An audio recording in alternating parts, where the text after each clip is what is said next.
Uh,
Welcome back to Worldwide Technology Raceway. Apologies for the technical difficulties. Cars are just rolling off the starting grid here right behind the iRacing official pace car, and that means it's our time to give you tonight's starting grid here from Madison, Illinois in race number 13 of the season.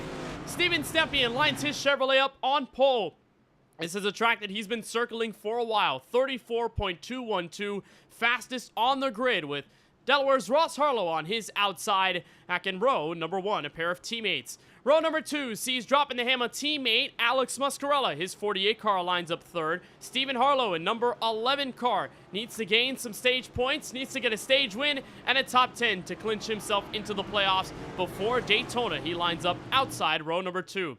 Eric Schaefer, short track winner this season from Phoenix, lines up inside the top 5. And Warren Kyle Keith needs stage points this evening in order to lock into the playoffs. Very simple feat for a very fast driver. Row number 4 sees the two-time back-to-back winner, Steven Maggio, trying to get an unprecedented third victory in a row. Rolling from 7th, Justin Erb for TOW Racing will line up on the outside in 8th place. And then rounding out the top 10, back in 9th place, Richard Swavely in the 32 car, and Kip Easley for Drinkin' Bros Racing lines it up outside row 5.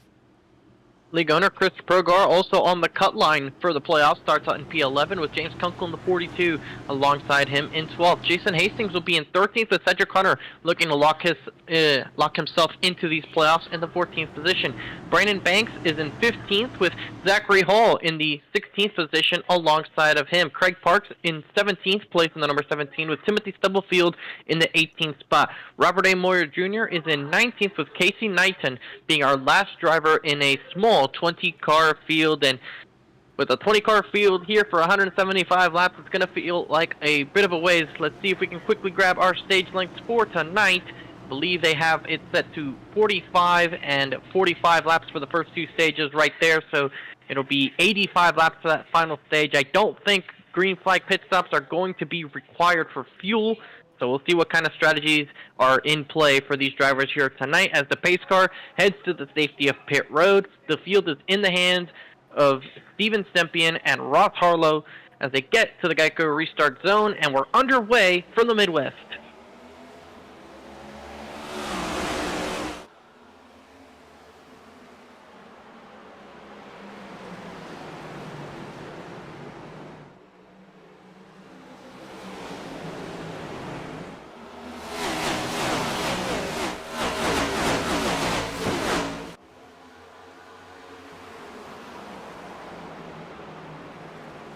And Muscarella goes for the spill in turn 3. He'll try to save his Chevrolet. He catches James Kunkel, and that surely will bring out the first yellow of the day before lap 1 is complete. They were dancing through turns 3 and 4, and that's where Muscarella got out of shape. Rear end kicked out as he slapped the rear bumper of Steven Stempien's Chevrolet. And from there, it took nearly the entire corner to try and save it, and it did not work. Yellow flag out, first caution. And he wasn't the only one. Just behind him, Eric Schaefer had the same thing happen to him. And that's going to be a story here for tonight. Just these cars do not want to get down into these corners without the rear ends going away from them. And you see right there, almost has it saved. He's trying his very best, and then it goes the other way and into James Kunkel, who's, I believe, in a clover machine here for this race. He's going to get a big piece of damage there on his race. So we'll see if we can get another look on board. And this is from James Kunkel, who's actually in the Amp Energy, kind of throwing an homage to Dale Earnhardt Jr., but unfortunately for him, he's going to get the bad end of the deal here from what was a teammate of that paint scheme in the 48 of Alex Mascarella. And luckily, Kunkel was able to go to the inside. It almost appeared that he was going to make the arc to head to pit road, but his car barely can make the turn. He's just trying to get off of the inside wall, and unfortunately cannot do so. And so James Kunkel will be the first DNF of the race before lap 1 is even complete. Heavy suspension damage to the Amp Energy Toyota Camry. Was very excited to make that scheme debut this evening after the Star Wars scheme that he had last week at the Nashville Superspeedway in honor of Star Wars Day, as well as our Music City theme tonight. And unfortunately, Kunkel will see this race gone in the matter of a moment. But you're right, Francisco, this track is very hard to slow down at. It is a pretty old scan by iRacing standards, and from how you see it visually, it looks like it came straight out of 2009, right after the NASCAR Nationwide Series had run there. A lot of old track surface bumps, lots of old graphics, but these cars aren't necessarily gripped up at a track like this, and that does include the braking zones entering turn 3, which has the wider radius of corner compared to turns 1 and 2. And so with Mascarella, Eric Schaefer slowing down in their respective categories, I mean, they had been stepping out way before they got into the apex, and once that all unfolded, it was hard to unfurl in a positive direction. So they create the first yellow flag of the night. Mascarella with a bit of damage. There's Eric Schaefer coming out of pit road. And so quickly, we find ourselves in drama from Worldwide Technology Raceway, which you'll tell from the top left of the ticker. It says no name because usually it is meant to show a shorter name of the track, but Gateway doesn't show up on the iRacing code, so it just comes off as no name for a track that has a pretty long one, to be fair. So basically what you're saying is this is like turn 9 at Spa. Yeah, it is. No name corner, no name racetrack. A little bit like that, but this track does indeed have a name, has a pretty long one. We're going to call it both by the end of tonight many times, whether it be Gateway or Worldwide Technology Raceway. It's the right verbiage either way. But Steven Stepien and Ross Harlow will take us back to the green flag after a quick yellow. Takes us under the iRacing official pace car for the first time.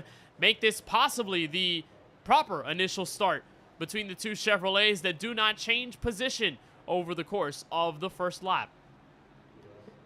Maggio found his way up into third and on all that chaos after starting outside the top 10. Great moves up from Steven Maggio. There's Schaefer picking up the rest of the field. Green flag waves, and the short field goes up for the run to turn 1. Stepien in control.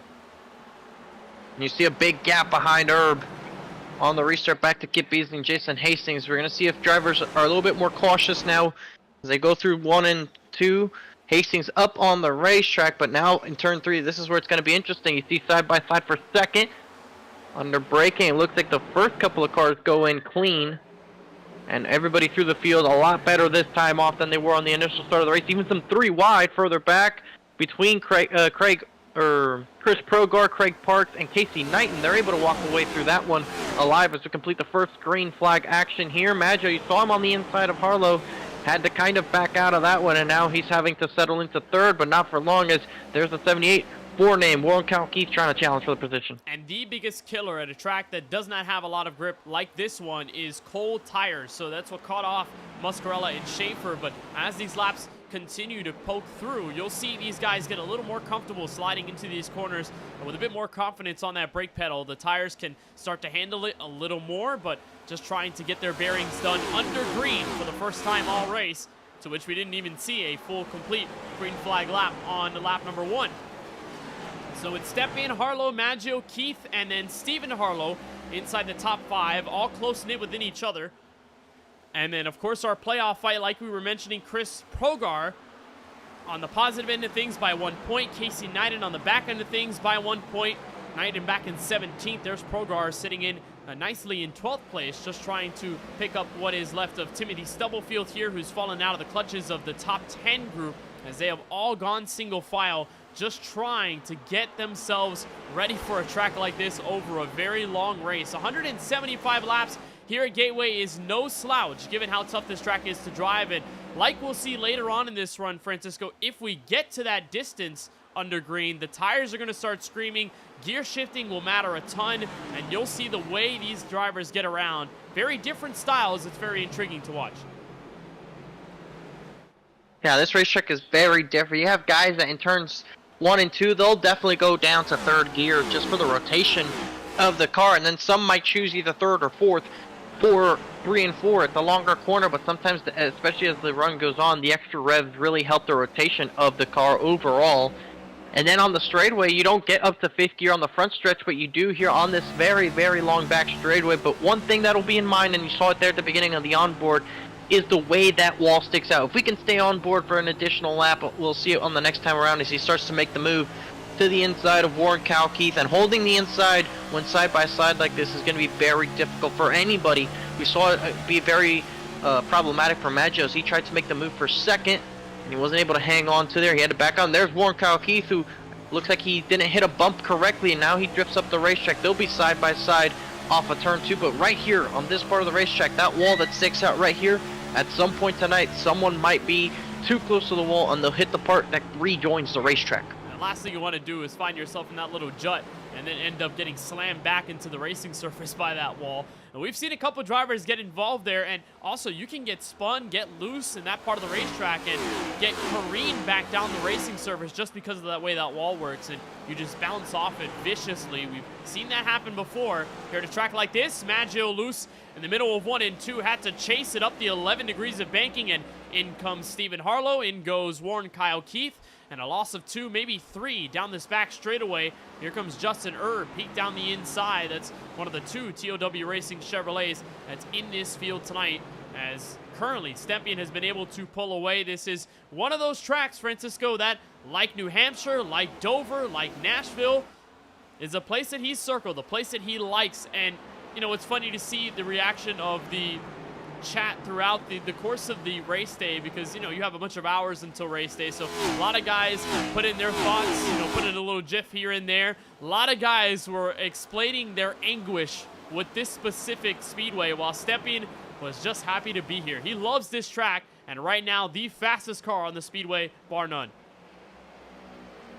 This is one of those racetracks on the oval racing side that people look at and they make the face of that character from The Office, where it's just like, ooh, Michael Scott, if you will, to help everybody understand how better.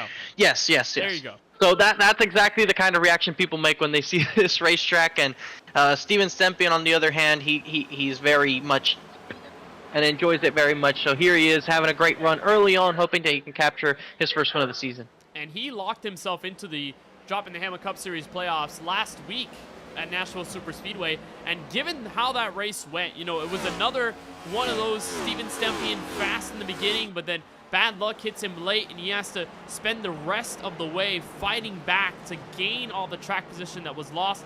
He still was able to lock himself in via points. You know, it hasn't been a season where Stempien has found victory lane, which is a big surprise considering how fast he is week in and week out, but given the context of every single race this season, it's been hard to come by. However, Stempien, by just finishing in Nashville, even though he clocked in 30-30, did pick up crucial stage points in the sectors of the race, so that was easily enough to give himself a clinching scenario for the postseason.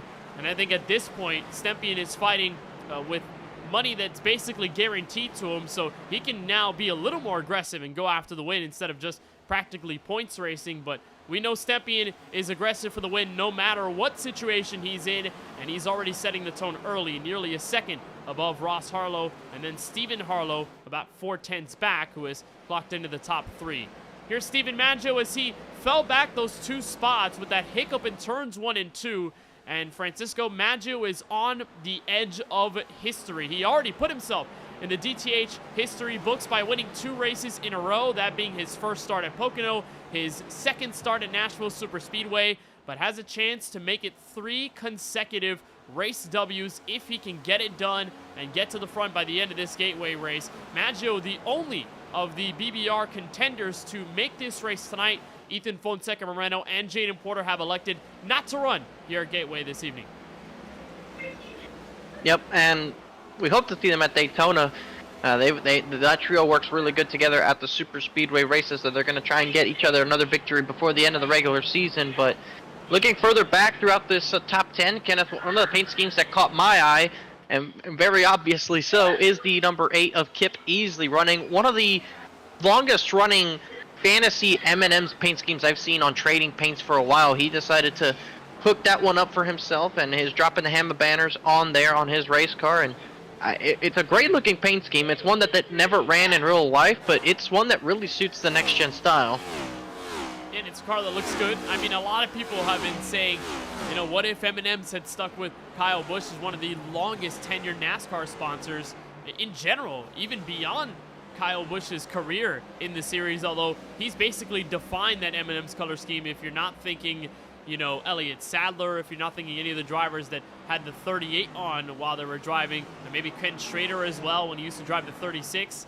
But it's a gorgeous look for car number 8 this evening, trying to hold off his fellow teammate. That's Brandon Banks on the edge of the top 10. And more teammates going at it side by side. How about the Category 5 Esports Toyota group? Zachary Hall and Cedric Hunter moving into turn 1. Hall being able to make that move and sliding into 7th. And we talked about those playoff clinching scenarios. Zachary Hall in a position to put himself into the postseason, confirmed after tonight. He just needs a top 15 finish, to which, you know, this field is only 20 cars deep, now 19, given that Kunkel is the DNF and his car is behind the garage. So I think it's basically a lock, given how strong we've seen Hall in this series and how close he's been to victories already.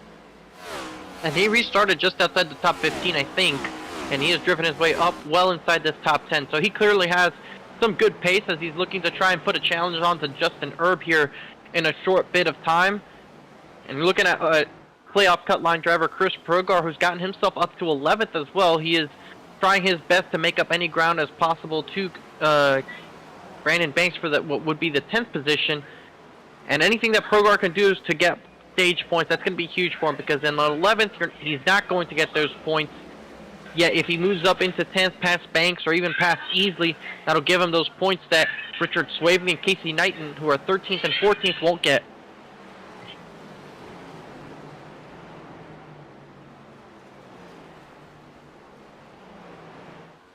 So we'll keep an eye on Progar now as he progresses. Caution flag will wave. Warren Kyle Keith has found himself in trouble. That's turn 2. And there doesn't appear to be damage on car number 78, but there are some skid marks in the grass, so surely Old Forename had a adventure through the inside of the racetrack. And for the second time tonight, caution flag waves at lap number 21. Remember, Warren Kyle Keith had been in the top 5, Francisco, right before this all happened.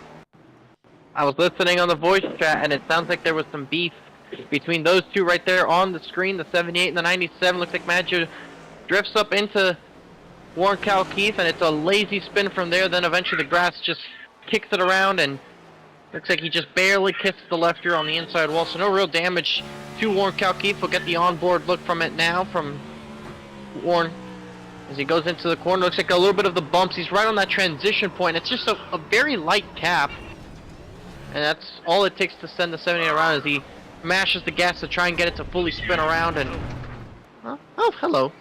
A camera broken in real life, but camera not broken, goes inside the car on iRacing standards. But yeah, just a incidental tap there from Steven Maggio. I don't think he necessarily meant to hit Warren Kyle Keith out of the way, just a matter of hitting the bumps in the center of 1 and 2. That car can understeer insanely when you get in the middle of that corner at high speed, and so a very casual spin for Warren Kyle Keith puts him without damage, although he will lose a bit of track position. And here are our drivers on pit road, namely making calls for the halfway mark of this stage. Remember, we go to lap 45 before we get the top 10 with stage points. Stephen Harlow wants to elect for 4 fresh Goodyear Eagles, and already one of our first alternate calls of the night. And we'll see how many more of these persist throughout the night, and who else tries it later on in the race. I think the biggest thing we'll note is just how good tires can progress. Harlow was up there in the front, had good position on in the field. So we'll see now as he has brand new tires. We'll see if he's able to really move his way up and challenge for position. The track temperature right now is 100 degrees, so it's pretty warm out there. And we'll see as the race continues to click off how much cooler it'll drop and also what that'll do for tire wear and how these guys drive the racetrack.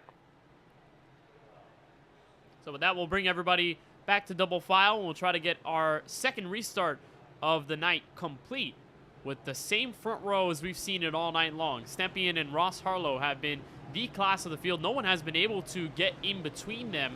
We saw Steven Maggio make a half-hearted move to the inside earlier on in this race, but to no avail. Couldn't really get the nose planted in and turn the race car in 1 and 2, and thus Ross Harlow was able to continue to stay in second place. And from there, after Maggio's mistake, fall off from third, and when Stephen Harlow, Warren Kyle Keith sort of took over, they started separating amongst themselves while the top two sort of were riding into the sunset. So now everyone will be put together. We'll see what Steven Maggio does in that very beneficial spot inside of row 2, at which Pocono, Francisco, you mentioned, is probably the best place to be. Even better place than the race leader who controls the restart, because you can get such a great jump on the leader, and that may be the proper chance at Maggio to get to the inside of Ross Harlow and make it a proper fight for that second spot right behind the Methuen, Massachusetts native who has been the dominant car of the night. He's led all 24 so far. Can he continue to lead the rest of the way on our second restart of the night, halfway through stage 1? And we'll keep an eye on Stephen Harlow in the 12th position and see what those tires do for him on this restart. As they enter the restart zone, there's Stempien launching away, gets clear for the spot. Looks like Maggio's going to try and contest Ross Harlow for the second place position. We'll see if he puts the nose in there. Looks like Harlow's going to safely take that one away. As through turns 1 and 2, remember those on the brand new tires are going to have to deal with the cold tire aspect of the new tires. So as they get through that phase, it'll be tricky, but eventually those tires could play a huge role. You see this is the battle. Chris Progar up in the 9th position. There's Stephen Harlow just a little bit behind him, trying to make use of those tires earlier on. There's Warren Kyle Keith, who went for the spin on this most recent caution. So we'll see how long it takes Stephen Harlow to make a move as he looks to go 3 wide all the way to the very inside of Chris Progar. We'll see if that's a move that's able to stick. No, he backs out of that one. And Progar's got to be real careful here. Fresh tire car behind him. The last thing that Progar wants to have happen is to get a nose filled in the rear view mirror and get a touch of the bumper there to send him spinning either in 1 and 2 or in 3 and 4. Harlow's going to give Progar the shove. Entering 3, he's playing it patiently for now, but no lines available to make the easy move on the inside of the racetrack, so he is just stuck where he's at with no real move of progress. He'll look to the inside, 3 wide as they get back to turn 1. And there's Casey Knighton, cut line driver, just behind him as well. I believe he made his way down pit road as well. As there's Warren Kyle Keith with a bit of a moment. Drifts up the racetrack. It's going to allow the 11 to get to his inside. Harlow's trying to clear him, and he will. So Stephen Harlow will move up into the 10th place position. So Harlow's going to play it patiently. He's helping Chris Progar move ahead, while Keith will stand in front of Casey Knighton. Those are 2 Toyota Camrys who are in the same voice chat with each other. You know, it is an affiliation that Warren Kyle Keith has with the D-Legacy Motor Club cars, and Casey Knighton gets loose off turn 4 and takes a hit to the inside wall. Oh man, that's not going to help him in his playoff situation, but it doesn't look like it was too bad of a hit. The suspension might have been able to survive that one. We'll get a replay here and see what happened. There he is on the inside of Warren Kyle Keith, and at this point he's just trying to put the throttle down, and you see a tap of the inside wall. Not a light hit, but I think the suspension can survive that hit because he didn't come from all the way across the racetrack. It was already really low on the racetrack as it was, so it could have been worse for Casey Knighton, so he'll ride out in 16th place just behind Eric Schaefer. Yeah, thankfully he doesn't pick up that much damage, but Casey Knighton does lose onto that track position that he was about to grab. 16th place is where he sits right now, and we just got word that Timothy Stubblefield has parked it behind the wall, so the Daytona winner is not going to be able to continue so far. He's 9 laps down and counting as we move forward through tonight's race. There's Stephen Harlow moving to the inside of Brandon Banks, and now that he's got a little more elbow room, Francisco, Harlow can now start to spread his wings and fly on those good Goodyear Eagles. Now that he has clean racetrack and not as much traffic and directly in front of him, he can start clicking together some better lap times. And someone who's continued to put good lap times just in front of him is the 23 of Zachary Hall, who's now looking to the inside of Steven Maggio, gets real close to him, trying to side draft him down this long straightaway. And we'll see that tonight. Kenneth, it's not a track that you go super quick at, but down that really long back straightaway, you can really put a side draft effort together to try and make up a spot going into turn 3. Hall tried it there on that corner, but Maggio just carries enough speed around the outside to hold off the 23 for now. All of this about a second or so behind Ross Harlow, who's about half a second behind your race leader. Now Stephen Harlow gets past Cedric Hunter up to the 5th position. And now he's got to start looking forward at what he can do to get around either one of these two. Hall remaining on the inside of Maggio. Maggio may just be able to clear right before they get to turn 3. He does. And so Zachary will have to wait another bit as he'll watch for Stephen Harlow making the power move on the outside. Hall has finished in the top 10 this season in over 50% of the races this year. We've gone 13 deep. You count this one. So far undecided, but a top 5 brewing here for Hall, who will give up the spot to Harlow here in 1 and 2. Fresh tires prevail in this scenario, but for Hall, such consistency for the Newport, North Carolinian, who has yet to find a race win. Plenty of runner-up finishes as of the moment, but he'll settle back. Stephen Harlow will have a chance to get back into the place where he was prior to the lap 21 yellow. He had pitted from the podium and looking for the fresh tire call to get him a stage victory. Remember, he needs a stage victory in a top 15, a top 10 rather, to clock himself in and put himself in the playoffs for the season. Looks like he's already extending that invitation to go on the alternate strategy and trying to hound on Maggio, the 2-time race winner this season. Onboard look. And there he's got the run.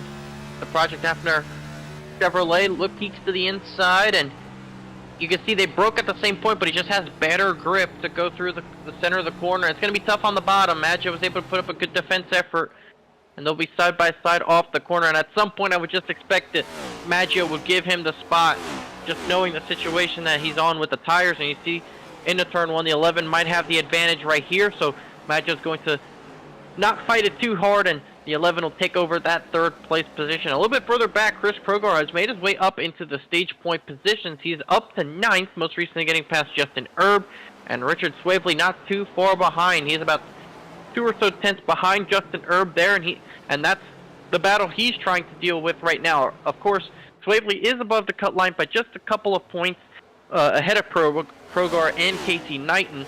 But for Swavely, he can't let that 7 car out of his sight. We were talking to Krogar before the race, and he said he doesn't want to be the last one in necessarily in case of that new winner at Daytona.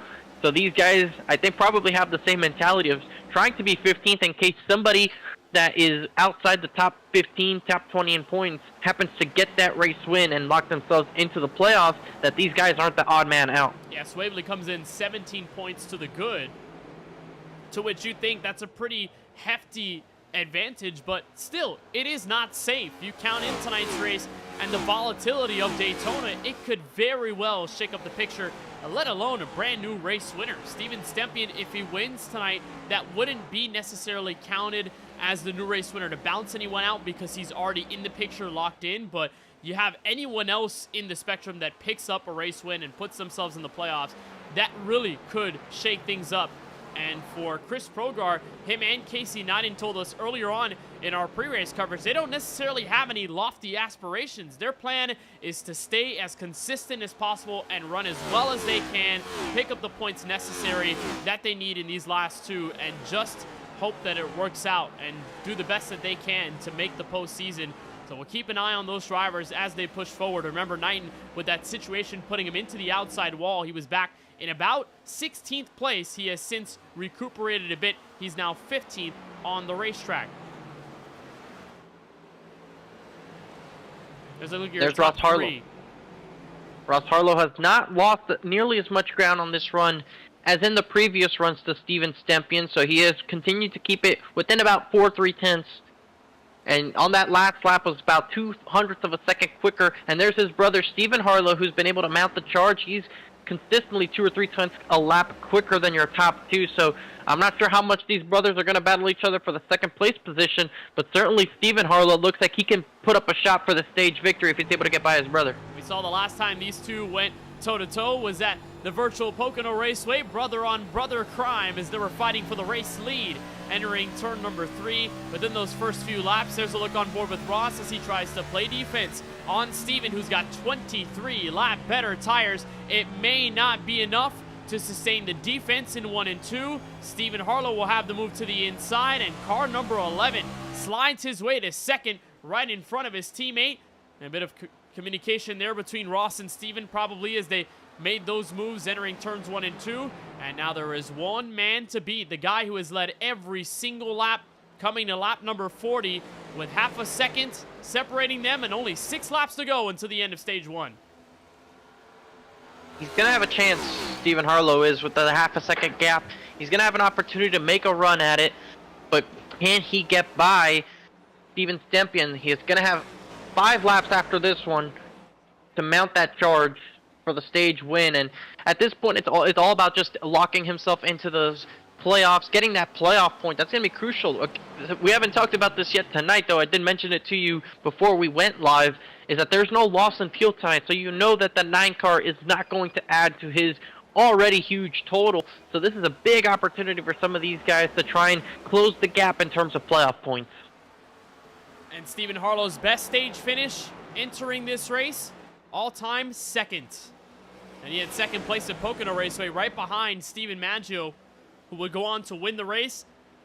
And Harlow locking into the playoffs as long as he can get a stage win and at least capture a top 10. That Project Hopner Chevrolet looking bad fast. He'll look to the outside and try and cut down low to get as much speed off the corner as possible. Now a car length between the two. 4 laps to go in stage 1. He's going to have a chance. And we're going to have to see what he does as far as running a different line, as we have a battle for the stage win and a battle for the final points-paying position. You see the 7 of Chris Progar up in 9th, Justin Erb in 10th. Swavely all over his back bumper, and Warren Kalkeith has joined the battle as well. So these 4 cars are battling for the final 2 positions of stage points, and Swavely gets a run off of turn 2 in the process. Tries to see if he can peek to the inside of Erb, and he does. He goes to the inside, and he's going to get into Chris Progar. He's going to spin the 7. No, and the Chris Progar car goes hard into the outside wall just as Stephen Harlow peeked under for the race lead. And wow. The drama ensues in the battle for 10th. Chris Progar will get bounced out of stage points, and Casey Knighton nearly got over the cut and is in 11th. So both of them will miss out on points. And what a dramatic end to stage 1. As we see it, race control may just call it Steven Stempion the stage winner. Yeah, that's it, within 5 laps, so that'll most likely be the end of the stage there. And I was not expecting that big of a move with that many laps still in the stage by Swavely, but he went way too deep into the corner. You see right here, was peeking to the inside and just went in too hot, way too hot. And he sends the 7 around, and good job by Progar not making it worse. He was able to kind of keep it up there, and then you can tell that the 32 did not mean to do that. He came to a complete stop after the incident happened, and he feels awful about it. And Erb had nowhere to go. He was just an innocent bystander and all this, but look at that, just a huge heap of momentum, and they both go into the outside wall. Probably more damage on Swavely than Chris Progar. Yeah, but still a lot of damage on the rear view of that car. So you'll see it as the camera pans around as he enters pit road. Lots of damage, big time hit to the rear bumper of that car. And so he will take it down pit road to try and service whatever is serviceable on his Chevrolet. Same deal for Richard Swavely. And you're right, no intention on either situation for Richard Swavely. Did not really want to hit Chris Progar in the process, but this is one of those tracks where you can very, very easily overcook the brakes entering turn 3, and the car just does not respond. It sails off into the corner, and so when Swavely realized it was much too late, and that is what brings out the yellow right at the marker of lap number 45. Steven Stempion will walk away with his 5th career stage victory in this opening season of the Droppin' the Hammah Cup Series. And how about a little race off pit road, too? Stempion will try and beat them all out. Stephen Harlow, Ross Harlow battle for seconds. And I think Ross Harlow may have beat him to the stripe. And there's 3 wide between Brandon Banks and the 2 Category 5 esports drivers of Cedric Hunter and Zachary Hall. I think Banks was able to not quite beat them out, but it was really close on the way out of pit road. See if we can get a look at it here on the other side of the screen. Look at that. At this point, I think, Francisco, we're going to need a photo finish camera at every single exit of pit road. I know we have some at other tracks, and, at Michigan, we ended up having one to see, in the 4-wide series, which drivers got out of pit road first. We got to have one at basically every track now.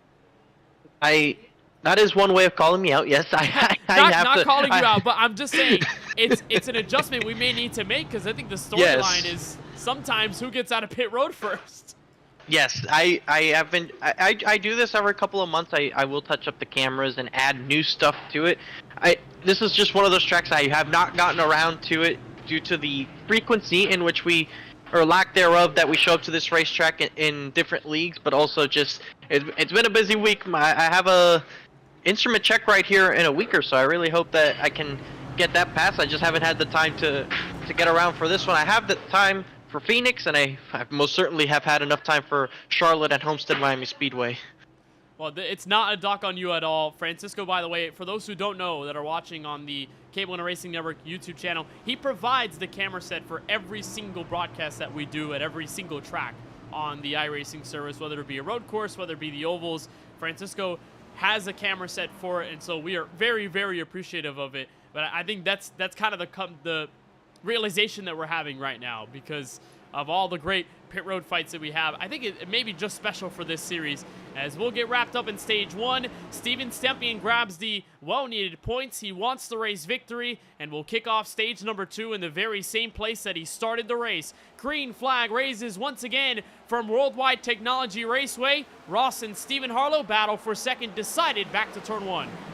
And that was not a good restart for Zachary Hall. He must have tried to get up into third and couldn't, because that stacked up the inside lane behind him. Now he's battling with Kip Easley for the 6th place position, as they're also side by side for third. Stephen Harlow on the inside of the 97 of Stephen Madju almost ran into the back of Ross Harlow. Had to go really high on the racetrack, but now he's going to angle it down to get that run off the corner, and he pinches that 11 off very well to keep that 3rd place spot with forward momentum. So now he settles up into the 3rd place position. Cedric Hunter all over the back of the 11 car now in turn 1, as everybody makes it through this first initial lap under green. And Steven Stempien already on this initial restart of stage 2 has half a second on the field, as you see a couple of cars further back fanning out, as we have 3 wide. Casey Knighton with an aggressive move to the inside to get by Robert A. Moyer Jr. And you saw the 7 of Chris Progar in the middle of this one, who's going to take it 3 wide himself through the middle to get behind Casey Knighton. Remember, both Progar and Knighton missed out on those crucial stage points, with Progar getting knocked out of the way in turn 3. Knighton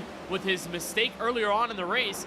But stage 2, they really want to change things around with Eric Schaefer, the Phoenix winner, who hasn't showed up through most of this race, back in 14th. And Progar, look how aggressive he's racing right now, just trying to stay in touch, Francisco. Again, it's 1 point, only 1 separating these 2 drivers. Any stage finish that goes in the top 10 for either of these guys is a pretty big swing as we go into Daytona next week. Especially when you consider the fact that it looks like, at least for now, out of this race is Richard Swavely in the 32. He is now 3 laps down and continues to sit in his pit stall. Not sure if he's going to remain there the rest of this race. He's actually gone 4 laps down now. So as the 32 sits in his pit stall and laps continue to wind down, those are points that he's leaving out there, not just in the stage, but in the race end. So you're looking at potentially a 3-way battle for that final position going into Daytona. And with these 2 guys, Knighton and Progar, they have lots of community around them. Of course, Progar, one of the drivers that started this Droppin' the Hammah Cup Series alongside Steven Stempien. He is one of the guys in charge for all the rules and everything that goes around in this series. Casey Knighton has a strong support system at the D Legacy Motor Club with plenty of experienced guys, and Knighton very experienced with this specific group of drivers himself in the Sunoco Cup Series. And it tells you a lot when he told us in the pre-race show that he's never been in a situation like this before, which he is basically right on the edge of the cut line, outside looking in, trying to maximize the points in these final 2 races to call himself one of those lucky 16 to make the championship and make an effort at it later on this season. And so far, loses out on the battle to Chris Progar and loses a couple of more. We'll keep an eye on those two. Knight in 14th, Chris Progar sitting back in 11th. And, you know, we talked about the heartbreak of Chris Progar getting knocked out of the way for the yellow flag right before stage 1 was complete. But how about a bit of the heartbreak for Stephen Harlow, Francisco? He had 23 lap fresher tires. He burned off the set, hoping that it would pay off at the end of stage 1. And it did for the most part. He was 99.9% of the way there. And he was midway, making the pass underneath Steven Stepien in the final 3 or so laps of the stage. All for the yellow to come out and all for race control to say, hey, you're docked in second. That's where you're going to finish for the stage. Obviously, still a placement in which Harlow can clinch himself into the playoffs if he gets points in stage 2 and then locks up a top 10 at the checkered flag. However, for the first stage career victory for Stephen Harlow that was on the line there and a strategy that was panned out to work in his favor, it's got to hurt just a little bit, maybe bittersweet for Stephen Harlow that the yellow did not come out did not come out later and did not come out as scheduled at lap 45. Yeah, he was hoping that if it was going to happen, it was after he got by Steven Stepien, but it was a good strategy. It worked out well for him in the overall big picture of the race and the standings, but he really wanted the playoff point for winning that stage because that was going to do him a huge favor when they reset the points here at the start of the playoffs in a couple of weeks' time, and he knows he's going to be a part of that playoffs. He has a really complicated locking scenario here today, but you just feel like Harlow is going to have a good enough run to not even have to worry about that being the case and just count on it and bank it. So for Stephen Harlow, he really wanted that playoff point. Now he has to settle in 4th behind Stephen Maggio. This is the battle for the top 5 position. Behind these guys, it is Zachary Hall and teammate Cedric Contro. These guys are a little bit ahead of Brandon Banks, and they're working together, bump drafting down this straightaway here as Warren Calquise has made some great strides to get back up into 8th. Justin Erb finds himself back in the 10th place position, currently holds the final stage point spot ahead of Chris Progar, who's gotten back up to 11th and all of that. And Jason Hastings looks like he's also been another driver to find his way out of this race. Kenneth, he is disconnected, and he is now 7 laps down in this race. Alex Muscarella got by Richard Swavely, so that's another position that the 32 has lost in this race. So even though drivers are multiple laps down, they're still finding ways to make this interesting. Now we have something else going on. Now Swavely's found his way back out on the racetrack, and he's only 1 lap behind Muscarella. So that's going to be a point to talk about because that's a point that could end up mattering in the end. Yeah, and one thing that we didn't see from Swavely was him putting his car behind the wall. He had stayed on pit road to repair whatever was needed on that race car. And although he went those 10 laps down, there's still a long way to go. We've still got a ton of racing left from Worldwide Technology Raceway. And given that situation that Swavely's in, to like your mention, Francisco, that he or Chris Progar or Knighton can get bounced out at any given moment between tonight and next week at Daytona, he needs basically to stay in this race for as long as physically possible, even if for right now it doesn't seem realistic that he can get all of those laps back. It's going to take a ton of yellows, and it will take a lot more attrition than what has already been somewhat of an attrition-filled race in a pretty short field of 20 when we dropped the green flag tonight, now reduced to maybe 17 or 18 cars, maybe less than that, rolling as we get on through this race at lap number 58. And Chris Progar, I think, found some trouble, Francisco, out of turn 1. That was him slow in the back straightaway.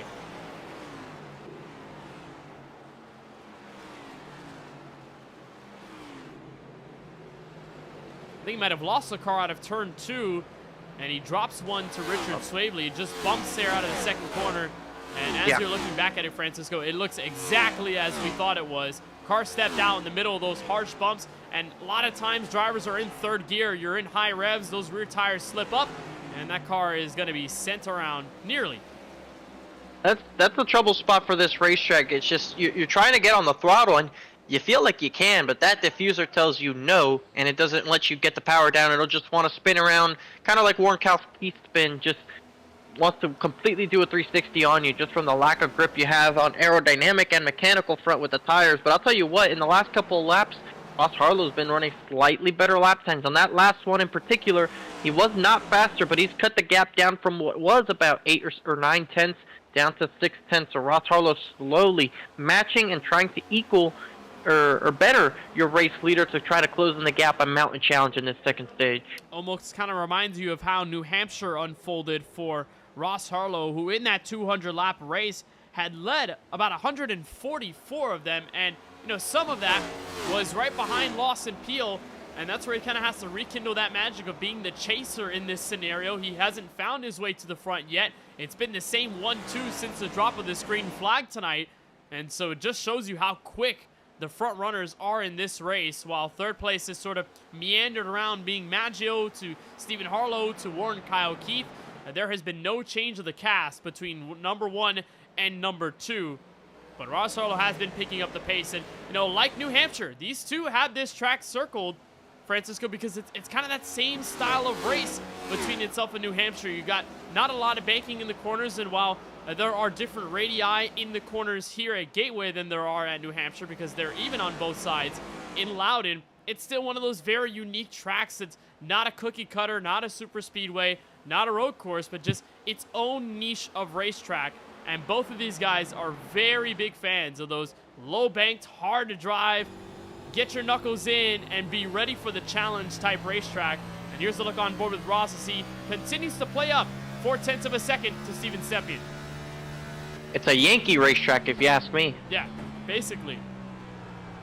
You see on board here now with Harlow, and he's cut it down a little bit more. He's down to almost exactly 0.5 on the dot as he gets the power down on the back straightaway. And you can pick up a little bit of a draft, not a whole lot, but you will get it a little bit. Going into this corner right here, you see does not shift up into 5th, as how far we've gone into this run that you don't need to get up to 5th. And you see he stays in 4th with the lower revs all the way through 3 and 4. And now once again, just with the long straightaway, might pick up a little bit of a draft. He'll get to the very top of the RPM range and shift down to 3rd. And he is really closing in that gap now. That last lap, 0.2 quicker than Steven Stepien, and now he finds himself 0.3 back. I think Ross Harlow's got his swagger back. He's starting to pick up here on Stepien, and he's pulling away from Stephen Maggio. So there comes the gap, shrinking slowly but surely, and we may be on the precipice of our first lead change of the night. We nearly had it in those waning laps of stage 1 as Stephen Harlow had the fresh tires, and there was nothing that Stepien can do to respond. But now between two lead lap cars on the same set of tires, it is going to be very, very fun. Ross Harlow in pursuit of race win number 2 after winning New Hampshire, that race we just talked about, in a dogfight between himself and Lawson Peel that went all the way to the checkered flag. Peel giving him a send into turn 3, to which Harlow played perfect defense and was able to hold on for his first and only W of the year so far. We've seen lots of strong runs from car number 16, Pocono being one of them, not too long ago. And obviously the gold-plated car for his 1-year anniversary with his wife, that was last week at Nashville Superspeedway, to which he had another solid race. And so just picking up consistent finish after consistent finish, that's something you really want to have happen for you if you're not winning more races as a guy that's already locked in via a checkered flag. And it's still 0.3 of a second separating Stepien and Harlow. That lap a little slower for the 16 Chevrolet, and he will back out. There's not many fights on the racetrack right now, Francisco. I mean, you've got a pretty short list of drivers in this field this evening. A lot of guys were scared to race Gateway or just didn't really want to here on Mother's Day. And here's our closest battle other than the fight for the race lead. About a car length between Kip Easley and Justin Erb entering turn 1. You can definitely throw some of the factors, including the fact that it is Mother's Day here today, and that not many drivers are a fan of this racetrack. This racetrack is not necessarily a fan favorite. Let's say if we were going to, I don't know, a Bristol Motor Speedway or something like Darlington, you could probably see a bigger turnout there, even in these same conditions. So we'll definitely see upwards of 30 or more next week at Daytona for that cut line race, and even the opener at the Charlotte Motor Speedway. And you see on board with Kip Easley, who's currently running in the 9th place position. That's Justin Erb in 10th behind him, who currently holds the final stage points position. Looks like Erb maybe has slipped up a little bit, or he easily did rather, and now that's going to allow Erb to close in the gap. And now at the front, Stepien slowly starting to pull away a little bit every single lap. He has gotten it back out to half a second. So Harlow tried to make some kind of a charge there, and it looked like whatever he had in his tires starting to go away. as we approach halfway into this second stage. It's kind of like that super longevity for Steven Stempy, and that's what he has in his back pocket right now. And you're right, it's starting to grow again, the gap between those two leaders, and remains this being the closest fight on the racetrack for a battle just inside of the top 10. They have pulled away from Eric Schaefer, so still a long way to go before there could be any proper challenge of a transfer spot, quote unquote, if you will. And we're talking that final stage points awarding position that'll come our way at lap number 90, so still a long way to go, about 20 laps until we get there. And you're right, obviously it is Mother's Day on this Sunday, May 11th, so a lot of drivers out there celebrating with their families and celebrating their moms. You know, moms all around the world, they are a gift to the universe, and they are lovely, lovely people. And, you know, you kind of got to wonder what is the best gift for Mother's Day. I think that varies depending on the type of mom, the type of family dynamic, you know. And if you're watching the YouTube chat, let us know how you celebrated your Mother's Day tonight. If you guys are watching the race here tonight, how did you guys celebrate it earlier on in the day? Francisco, how do you celebrate Mother's Day? How does your mom like to celebrate Mother's Day often? Is there a right gift? Is there? Did you get her anything this year? I don't want to sound like a bad son when I say this. I'm not one to normally get my mom gifts because it's impossible for me to give anything remotely close to what she deserves from me. This weekend was going to be a tough one to do this, but I told her, on a future weekend, let's go, and I'm going to take her on a flight to LaBelle. LaBelle Airport has a sweet shop there. I wanted to do it this weekend, but not today because we were probably going to be with family and all that, but the next couple of weekends between going to the Indianapolis 500 and preparing for my check ride, it was going to be a busy situation. I told her, let's wait until the final weekend of May, and that could serve as our mother-son Mother's Day trip. So I guess that, if you would count that. Okay, that's very sweet though, to go on a little trip, take her to a sweet shop. Have you given her gifts like in the years before? Is that usually something you do, or do you find different ways of showing your appreciation year by year? I feel like I do a good enough job every single day to show my appreciation that it's not all placed on a day like today, and I really try to show her very often. We have this tree next to the pathway to my house on the side entrance when I come home from work every day, and every once in a while I'll pick out a flower that grows on the trees and I give it to her, and she wears it on the top of her hair. And that's the thing I've always done since I was little, and she always appreciates that because she understands the sign that means. I did give my girlfriend, who unfortunately does not have her daughter here with us, she's over in Cuba, I gave her a really nice foot necklace to wear at her ankle, and she really loved it. Oh, that is awesome. That is absolutely awesome. You know, for my mom, you know, we share a pretty close relationship. You know, I've always had a pretty close relationship with my parents growing up, which I am very, very, very appreciative of. You know, I know a lot of people out there sometimes don't have a close relationship with their parents as much, you know, or are not able to, or just don't, you know, through their course of growing up. You know, I've been very, very close with my mom, and I think as my sister and I have grown older, we have gotten much, much closer in talking to each other about things. And, you know, sometimes we're the only people home, just kind of talking it up, just talking about random things and, you know, spending time together. And there are so many things I still want to do to show my love and appreciation for my own mom.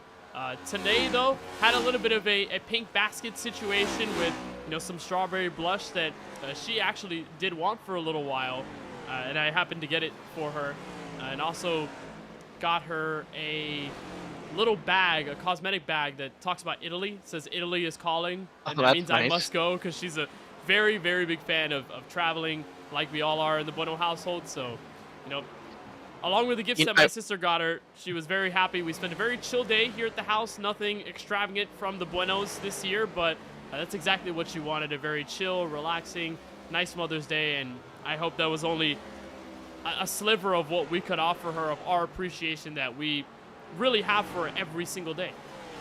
Yeah, that's well said, Kenneth, and I hope you guys had a great Mother's Day, and I know you wish the same for us. And it's a tough holiday because we love our parents and we try to show them as much as we can, but I don't think we could ever repay what they've done for us. Yeah, of course. That is 100% true. I echo your sentiment to the loudest decibel. As here's Stephen Harlow looking on the inside of Steven Maggio. Reignited battle for third place. We saw a bit earlier off of the restart, but seems to have dissolved a little bit, but now is finding its way back through. Look at the send down the inside. A bit of a lockup at the front end for Steven Maggio. Stephen Harlow looking to the inside. Wonderful move for the Project Hopner Chevrolet. I think it's funny, we have one comment in the chat by Carrie Harlow that says, well, this mom would love one of her kids to get a W on Mother's Day. All right. Hey, nothing better as a gift than a Droppin the Hammah Cup Series W. I will say this. The Harlows have cars to do so tonight. They are very fast. As long as it doesn't end in a 2007 All-Star race situation, I think she'll take it. Okay, don't bring that up. No. For those that don't know, that's the very infamous Kyle Busch, Kurt Busch crashing each other in a turn one situation. And yeah, that was two brothers falling down in one fell swoop. But the Harlows do have very quick cars, though, as we get back to that. And they did not speak to each other until Thanksgiving of that year. That is hilarious. That's one of those all-time NASCAR moments. You kind of think, oh yeah, they are relatives. The career does very much impact their relationship off the track. So that was one of the funny moments. Hopefully that doesn't happen between the Harlows tonight. They run second and third. Pretty big gap between them, by the way, though. 3 seconds separate Harlow and Harlow right now on the racetrack. Again, demonstrates the level of speed and the level of longevity on the run with the speed that Stempien and Ross Harlow both possess in a race like this. Again, special type of racetrack. These specialized type of oval racers, they like this type of speedway, and they're using the like of their speedway to help them carry around at a very fast pace. 9 laps to go until the end of stage number 1. And Steven Stempien is on par to get both stage wins here tonight. And what would be, like we said, his 6th career stage win. He got his 5th earlier on this evening. And so he is the stage win king, much like Martin Truex Jr. was back in the Cup Series in 2017. Stempien trying to become one of those champions in this series and be the first in a series that he and Chris Progar co-created. And this time, 8 laps to go. Car number 8 sits in P9. He had just gotten passed by Justin Erb for the 8th place position, and now he's trying to fend off Warren Kyle Keith for 9th, as Keith has closed up to the back of him, battling for the last handful of points. And don't look now, but about a second and a half back and closing is the 3 of Eric Schaefer, so that could put up a challenge here before the stage is over, as easily it's kind of fallen through this top 10 as the stage has progressed. You see the 78 right there, ready to pounce and make a move. We saw Warren Kyle Keith with a strong car earlier on tonight, sort of fell back. We saw the spin between himself and Steven Maggio, pinching there on the outside of Kip Easley. That was at the apex of the corner, nearly getting to the outside wall, and just trying to mount that momentum off of turn 4. No can do for the St. Augustine, Florida native just yet. Try and pounce on the outside here in 1 and 2. One of those places where you can kind of experiment a bit with those lines. The bottom end is pretty fast, but given the lack of grip, we've seen the middle lane pretty high, and I think Keith got to the wall. He did. He got into the outside wall. Looks like he clipped it with the right front. Not sure how much damage could be on that 78. We'll see as he comes his way around 3 and 4 if we'll get a good angle at that right front. And it doesn't look like there's too much damage on that right front. A little bit of a kinkle on the front side of that tire, but looks like the car is generally intact. So a little bit of a close call there. You don't want to do that too many times. That's what you call a bit of a brush to the outside barrier. Thankfully, not hard enough to take him out of the race. Here's the battle for third, heating up again. Maggio had caught right back up off turn 2. A fantastic run, but just couldn't make anything of it down the straightaway. And so Stephen Harlow will continue into P3 with Zachary Hall slowly catching up. So as long as these two continue to fight nose to tail, Zachary Hall may have something to say about this for a bit of extra stage points in his effort to try and claw himself as one of the postseason drivers locked in into 2025's edition of the Droppin the Hammah Cup Series playoffs. And just to put a bow on our little conversation earlier on in the show, a happy Mother's Day to every single one of you watching on the KBueno Racing Network, and a happy Mother's Day to all of the moms out there, the hardworking, very supportive, very loving moms out there. We all love you very much. And to everyone watching, all the drivers in the series as well, we hope they spent a day with their moms as blessed as ever, and hopefully it was a lot of fun too. As we get to watch a bit of DTH Cup Series action on the side of things, right? Bit of Mother's Day action. We'll see who can try to grab the win this evening. There's Maggio loose off of turn 2. And at this point, everyone has just found their groove. Not many drivers engaging in combat other than these two. And from little hiccup to little hiccup, we've seen drivers sort of fall back through the running order. But it leaves us with the top two who have been basically flawless since lap 1. 4 laps to go until the end of the second stage. Ross Harlow in pursuit for what would be his 4th stage win of the year, which is catching right up to Steven Stempien's total as we get into the playoffs at Charlotte in early June. And right now, just business as usual for these guys, casually making the Sunday stroll to the end of the stage. As you see, Ross Harlow in 1 and 2 running a slightly different line, enters a little bit higher, Stempien enters lower, and it allows the 16 to rotate the car a little bit better to try and get that run down the really long straightaway. We'll see it here again. You see he doesn't enter on that kind of asphalt grip strip, if you will, that's on the very bottom. And Stempien kind of has to play around with the throttle more, and you see as the straightaway goes on, he closes in the gap by nearly half a tenth just on the straightaway between draft and how he runs the line. You see here, runs a little bit higher, tries to arc it down.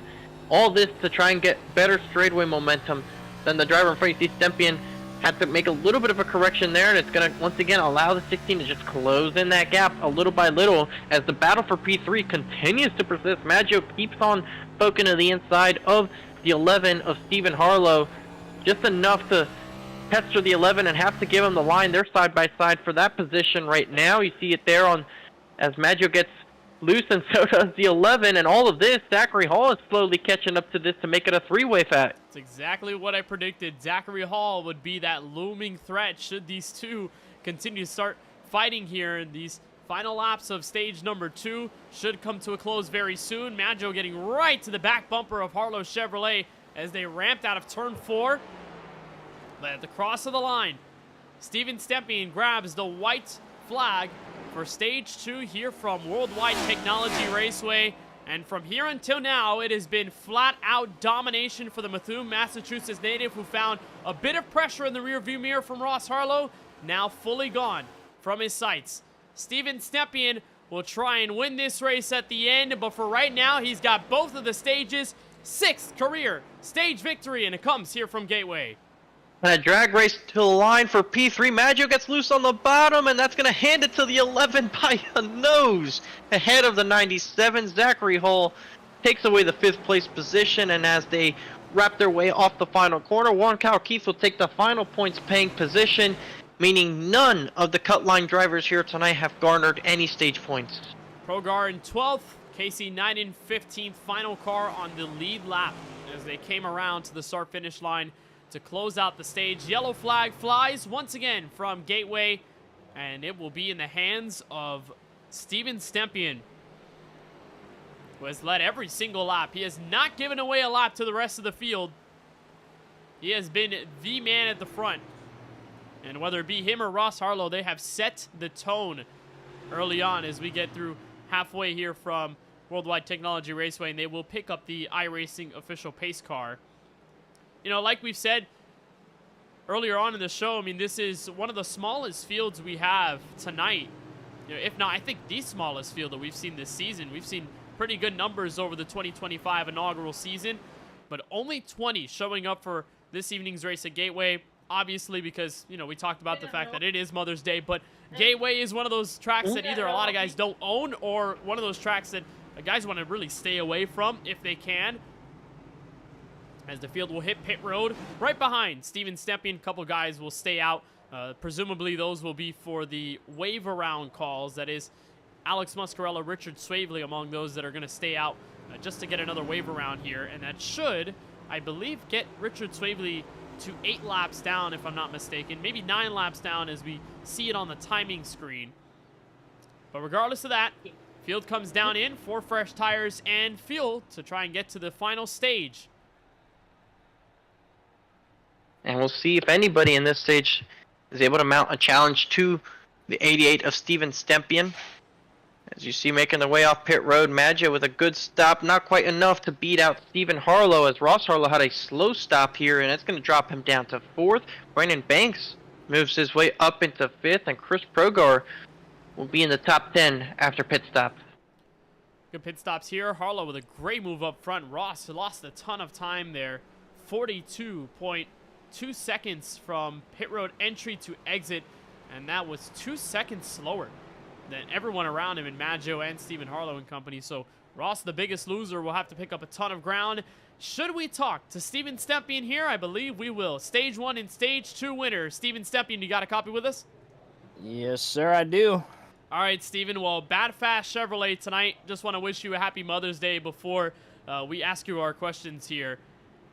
How has this race felt for you? Because I know, like many others, this is one of those tracks that you've circled, one of those hard-to-drive speedways you've enjoyed. How has it felt so far as you've led basically every single lap? Pretty good, man. You know, just don't want to jinx anything, but feeling good, feeling good. You know, this track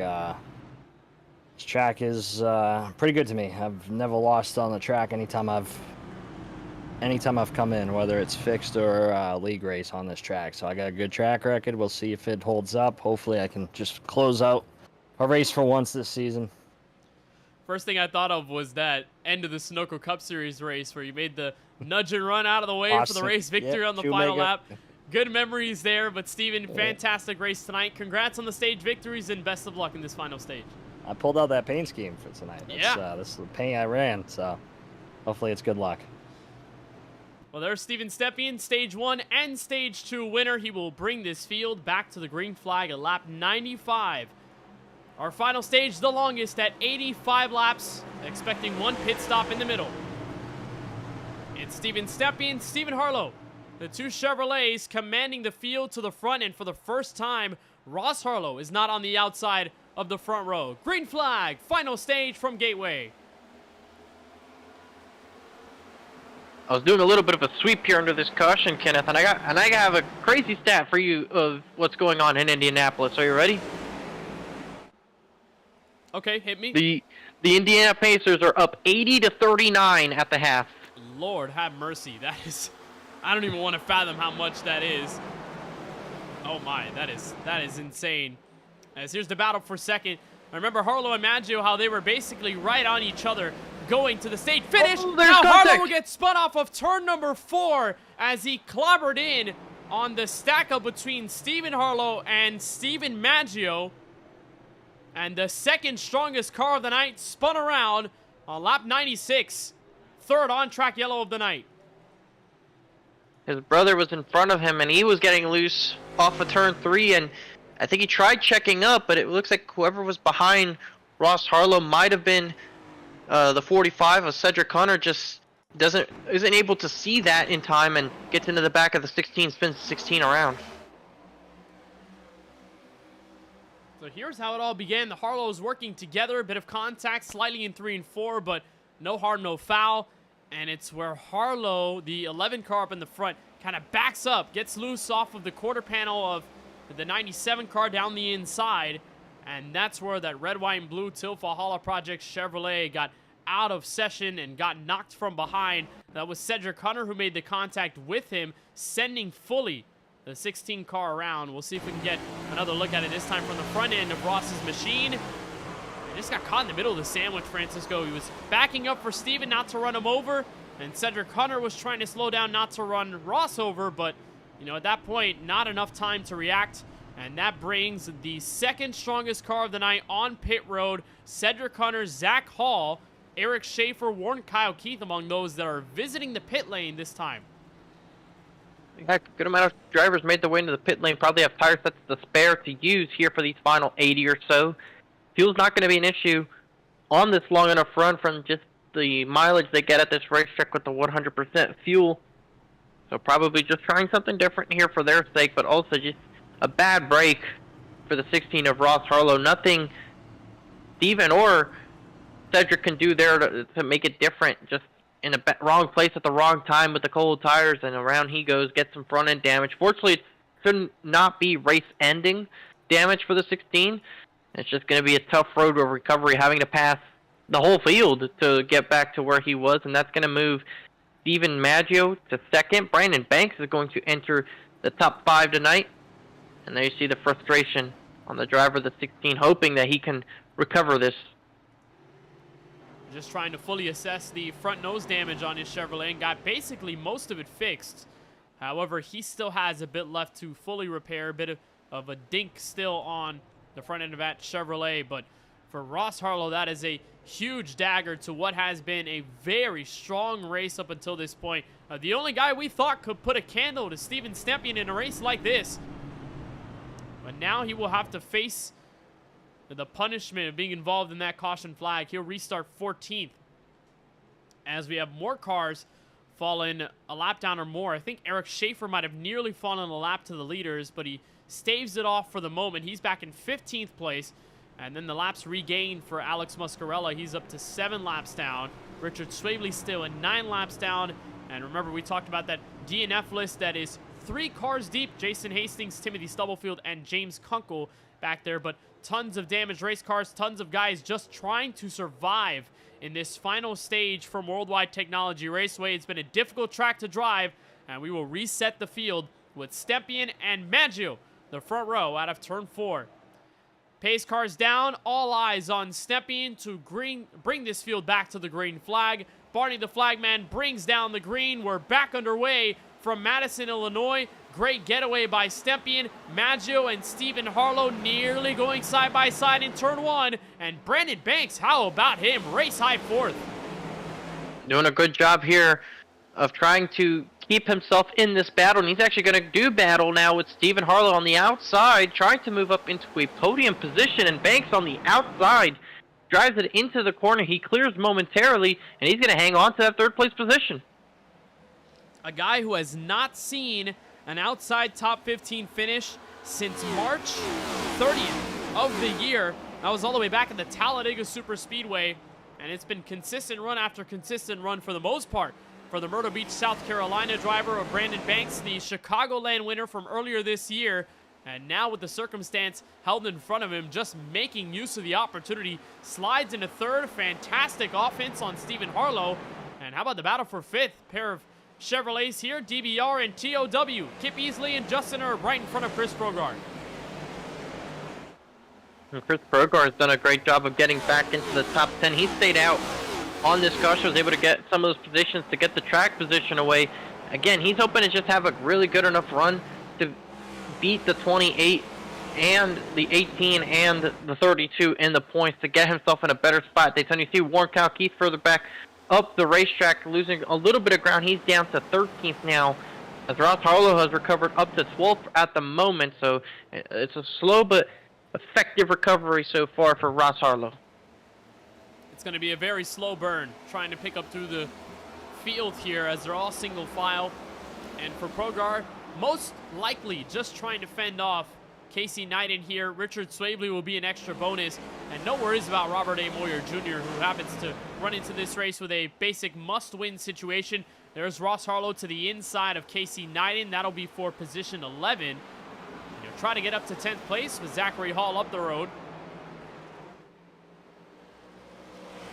Well, you got to ask, how different is this car now that it's in thicker congestion of traffic rather than right being behind the race leader as the fight for second builds up? Brandon Banks wants more. He's going to look to the inside of Steven Maggio in turn 1.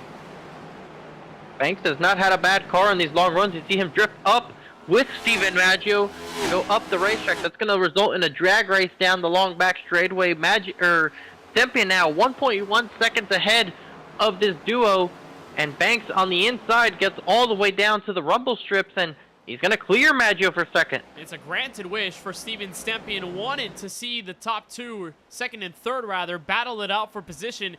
And I'm sure Steven Maggio isn't quite going to give this one up yet, given how feisty he was against Steven Harlow in the fight for 3rd place earlier on in the Stage 2 finish. Well, Brandon Banks has found life in the second half here at Gateway. And Harlow, even though he didn't get all that damage repaired, he still has a little bit of a kink on the nose and the splitter. He's now passing Craig Parks for the 9th position. So the speed of his race car has definitely not been lost, as he's putting up lap times compared to some of his fastest throughout the night. There he is in 9th, getting past the thick of the traffic further on back. Now he has about a second before he catches up to Cedric Hunter. So now we'll really get to see the kind of pace he has in clean air. And how about car number 17, Craig Parks for Drinkin' Bros Racing? Haven't talked much about the Talladega Super Speedway winner, but he's had a pretty decent outing. Has kept his Chevrolet clean for the most part. That's Zachary Hall on the inside. But for Parks, he's been rather good. A lot of mid-pack finishes. Obviously, when he talked to us after winning Talladega, he said that this would basically be his best chance at winning on those super speedways, given how strong DVR is at working cohesively, but given his determined performance at a lot of the other tracks in the series calendar. So he falls back here, gives the position away to Warren Kyle Keith, and so he'll drop to 12th with Richard Swavely, the lap down car, just looking to get around and still trying to be on par with Alex Muscarella. Should he be 7 laps down or less, that puts him in the theoretical lucky dog position should nobody else go a lap down or more. And then that's where Swavely can start to make the road to recovery, given that he has the necessary yellows to get back on the lead lap. That's what you got to wonder about in a race like this, in which we haven't seen a lot of caution flags for accident.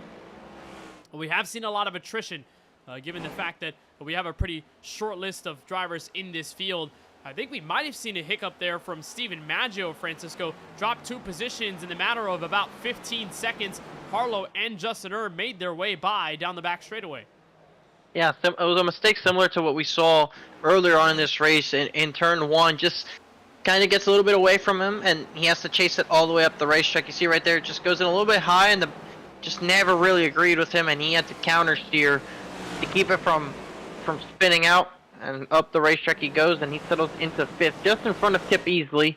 And he hangs on to a spot in the top 5. And already, you see a little bit further back, Ross Harlow has caught up to the back of Cedric Hunter, and he's going to try and be aggressive here soon to make this move for P8 and slowly start charging. Now you see the 16 on the right side of your screen. Still has a little bit, and it's not much, a little bit of front-end damage. But he's going to try to mount the charge here. Gets the run. He might try to pull the trigger here on the 45. This is a good moment here for Ross Harlow. Try to peek to the bottom end of the speedway in turn 1. Can't quite do it. You'll wait the extra half lap. And you'll try and stay right behind Hunter. But they're both trying to tiptoe around that white, black, and red Chevrolet of Chris Progar for that TOW Racing camp. But no one can find the edge on the other. Ross Harlow, look at how deep he sends it into the brakes in this long corner. Turns 3 and 4 at 9 degrees of banking here at Gateway. And so they'll wrap around the 1.25 miles. And Ross Harlow will try again. Hunter will extinguish the move here, or relinquish the move rather, in turn 1. And he goes to the inside of Progar in the process, trying to battle for what is the 7th place position. So we'll see what Harlow does with these two being side by side. If he takes a 3, you see Progar with a bit of a moment. Both of them get sideways off the corner. Here comes Harlow. He's going to take it 3 wide. 3 wide for the first time in a little while. Ross Harlow taking the send to turn 3. And will he make it stick? Very shallow end of the speedway. Down the bottom near the rumble strips. Hunter will continue up in the pace. Nearly contact between the two. And Harlow will make up 1 out of turn 4. Wow, some great racing from these drivers for the 7th place position. And you see Progar trying to hang with as best as he can, but now Harlow has to do whatever he can to get by Cedric Hunter. And the one thing I would think if I were any of these drivers is I do not want to be near another guy racing at a track this difficult. Harlow now puts in the move inside on Cedric Hunter. That'll be for 7th. This time less pressure. This time an easy move complete. So the comeback continues for Ross Harlow after the spin off of turn 4. Harlow has worked his way up desperately throughout the field, and it has worked in his favor. He's still got at least half a second before he can catch up to Kip Easley, the next car in line. And a wonderful move by car number 16 as he'll try to get back into this thing on strategy. And now you got to ask the question, Francisco, how do you do that? I mean, we've seen this race step into pretty long green flag runs. I mean, Gateway is one of those places where tires really, really do matter in the grand scheme of things. Do you really mind short pitting if you're someone like Ross Harlow, who has spent a bulk of his run working his Goodyear Eagles, trying to get up to the field? Well, they weren't going to pit under the green flag, Kenneth. They have enough fuel to get to the checkered flag in this one, so it's not a concern whatsoever. So at this point, you're just wondering when does that caution come out, and is it possible to see 2 tires? I think depending how many laps you ran on your tires and when it comes out, it's certainly a potential to see 2 tires. And I wouldn't discount if Steven Maggio at some point tries the 2 tires. We know he's the one that staples the 2-tire attempt, but somebody could try it before the end of the race. Well, remember at Nashville Superspeedway, a lot of guys ended up taking 2 tires, I believe, in a race that ended in a flurry of yellow flags until 17 laps to go, when everything started mattering a little bit more in the long green flag run stretch of things. And Asper Maggio had just pulled away, and he was the most dominant car of the night that day. 150 laps led of the 200. The other 50 went to his teammate, Ethan Fonseca Moreno. So BBR had led 100% of that race from Music City. And tonight it's been all DTH, led by Steven Stempien, as Harlow puts in the move inside on Kip Easley, and the work is starting to pay off here for the Tilvalhalla Project Chevrolet. Slides up into 6th, good view at 5th and 4th, so lots of meat left to chop off here. Justin Erb, the leader of that group, about a 2nd and 7/10 behind Stephen Harlow, who's in 3rd. Trying his best to continue the recovery effort, but he's definitely going to need at least 1 caution flag to group the field back up and have a chance to bear with Steven Stempien on a super long run, as Stempien is just in another zip code. He's 2.1 seconds clear of Brandon Banks for the top position. This time, as you see Maggio further up ahead, catching back up to Justin Erb after his mistake to give up positions, and he's going to try and make that a 3-way fight, is the 16 of Ross Harlow. Here on board is Richard Swavely, who's running in the 17th last car of those on the racetrack. He is 9 laps down, and it's been a struggle ever since that moment towards the end of stage 1, as he made the contact with the 7 of Chris Progar, took them both out of potential for stage points, and this is really going to hurt his overall chances at trying to make the playoffs. It's going to put him right on the cut line going into Daytona. He came in, I believe, 17 or so points to the good, so he has that to kind of bounce off of, but now instead of having 16, it's probably going to be less than 10 or even less than 5, especially if Progar or Knighton are able to walk away with a really good finish, as Progar is running in 9th place right now. That's about 7-8 spots on the racetrack higher than Richard Swavely. That could be the difference between the 32 and the 7 in terms of making it or not making it, as we have a 3-way fight now for P4. And the last thing you want to have happen if you're any one of those drivers is leave your chances up to Daytona, a track that we've seen seal the fate of many, give the wishes to some, but it is very, very dangerous. And Ross Harlow continues to push his way up through the field, this time on Maggio through the higher side of turns 3 and 4. Gets the pass complete. Wonderful move by Ross Harlow, and we'll try to execute the crossover here as we get back to turn 1.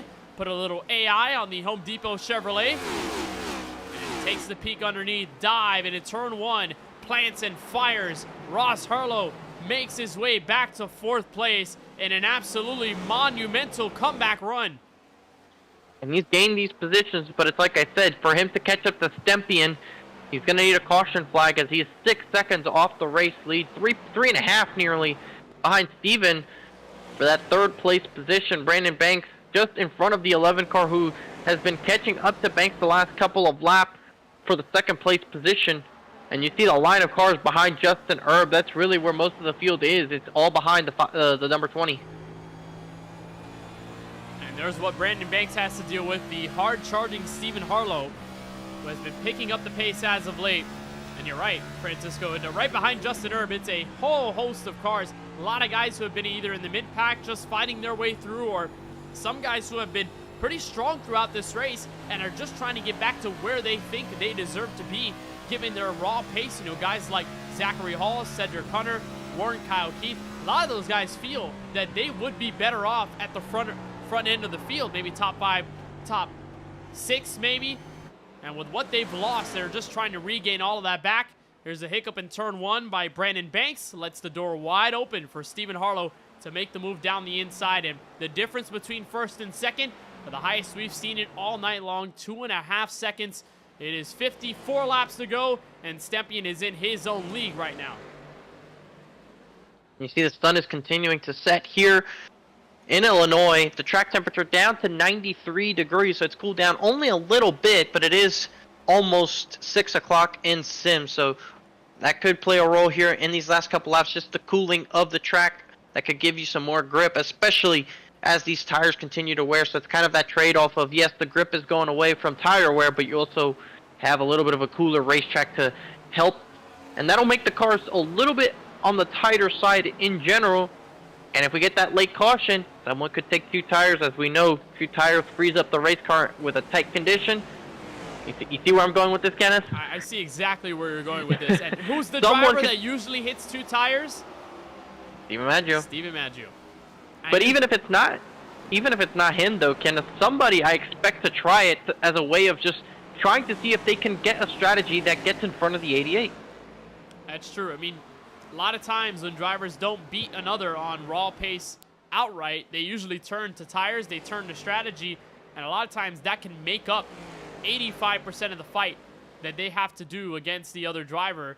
You know, how many times have we seen the overcut, the undercut work in favor of guys who just put themselves in the right position and, you know, in a 45-lap run can't beat the dominant driver of the day, but give them 5 to 10 laps so they can hold them off and, you know, add some dirty air to a guy who has never seen dirty air for the entire race. You know, that could change up the entire equation. But for right now, things to be settled out with 51 laps to go. Steven Stemping, the race leader. Stephen Harlow made that move for second that you saw on the screen not too long ago. Brandon Banks, race high 30s, stayed up here, although his car has been rather loose here and there. And the gap is 2.2 seconds between Banks in the 5 car and then Ross Harlow, who has fully put himself away from whatever was going on for 5th on back. Justin Erb is now 2 seconds behind this Till Valhalla Project Chevrolet. Another demonstration of just how fast Ross Harlow is, and even though he was denied there off of turn 4 and got sent around for the spill, he is not going to be denied a very good finish or race win at the end if it lets him have it. And looking at the running order right now, Maggio continues to struggle. He is going through the top 10 in the negative direction. He is down to 9th, just got passed by Zachary Hall in this most recent lap, and now Chris Progar is closing in the gap to try to have his top at the 97. Looks like further up the road, I believe it was Kip Easy and Cedric Connor that could be doing a battle here at the front end. This is now half a second behind Justin Erb. So we saw Erb holding up this group earlier, but now Erb has kind of opened up a little bit of a gap, and now it's down to these 2 that are at the front of the train, if you will, as now you see the side-by-side effort from Hunter to the inside of Easley. He'll get the pass done, and now it's up for the other Category 5 esports driver of Zachary Hall to try and make the move on the number 8. Almost appears that Hunter and Hall have come about in this race attached at the hip. We haven't seen them in many situations very far away from each other. If they're gaining spots, they're gaining it together. If they're losing spots, they're most often losing them together. And if they're fighting against the driver, it's each other. So they have really worked well over the course of this race, and Hunter will take over 6th. Hall will slide in front of Easley to make it 7th on the racetrack for those 2 Toyota Camrys. They happen to be some of the only Toyota Camrys in this field, alongside Casey Neidenbach in 13th. Oh, Ross Harlow on pit road. Yep, Ross Harlow deciding to pit here. That is lap 128. And it's exactly what I mentioned, Francisco, using up the tires. We know they can make it to the fuel window all the way to the checkered flag, but tires are going to be the big concern here. They may not last the entirety of the run.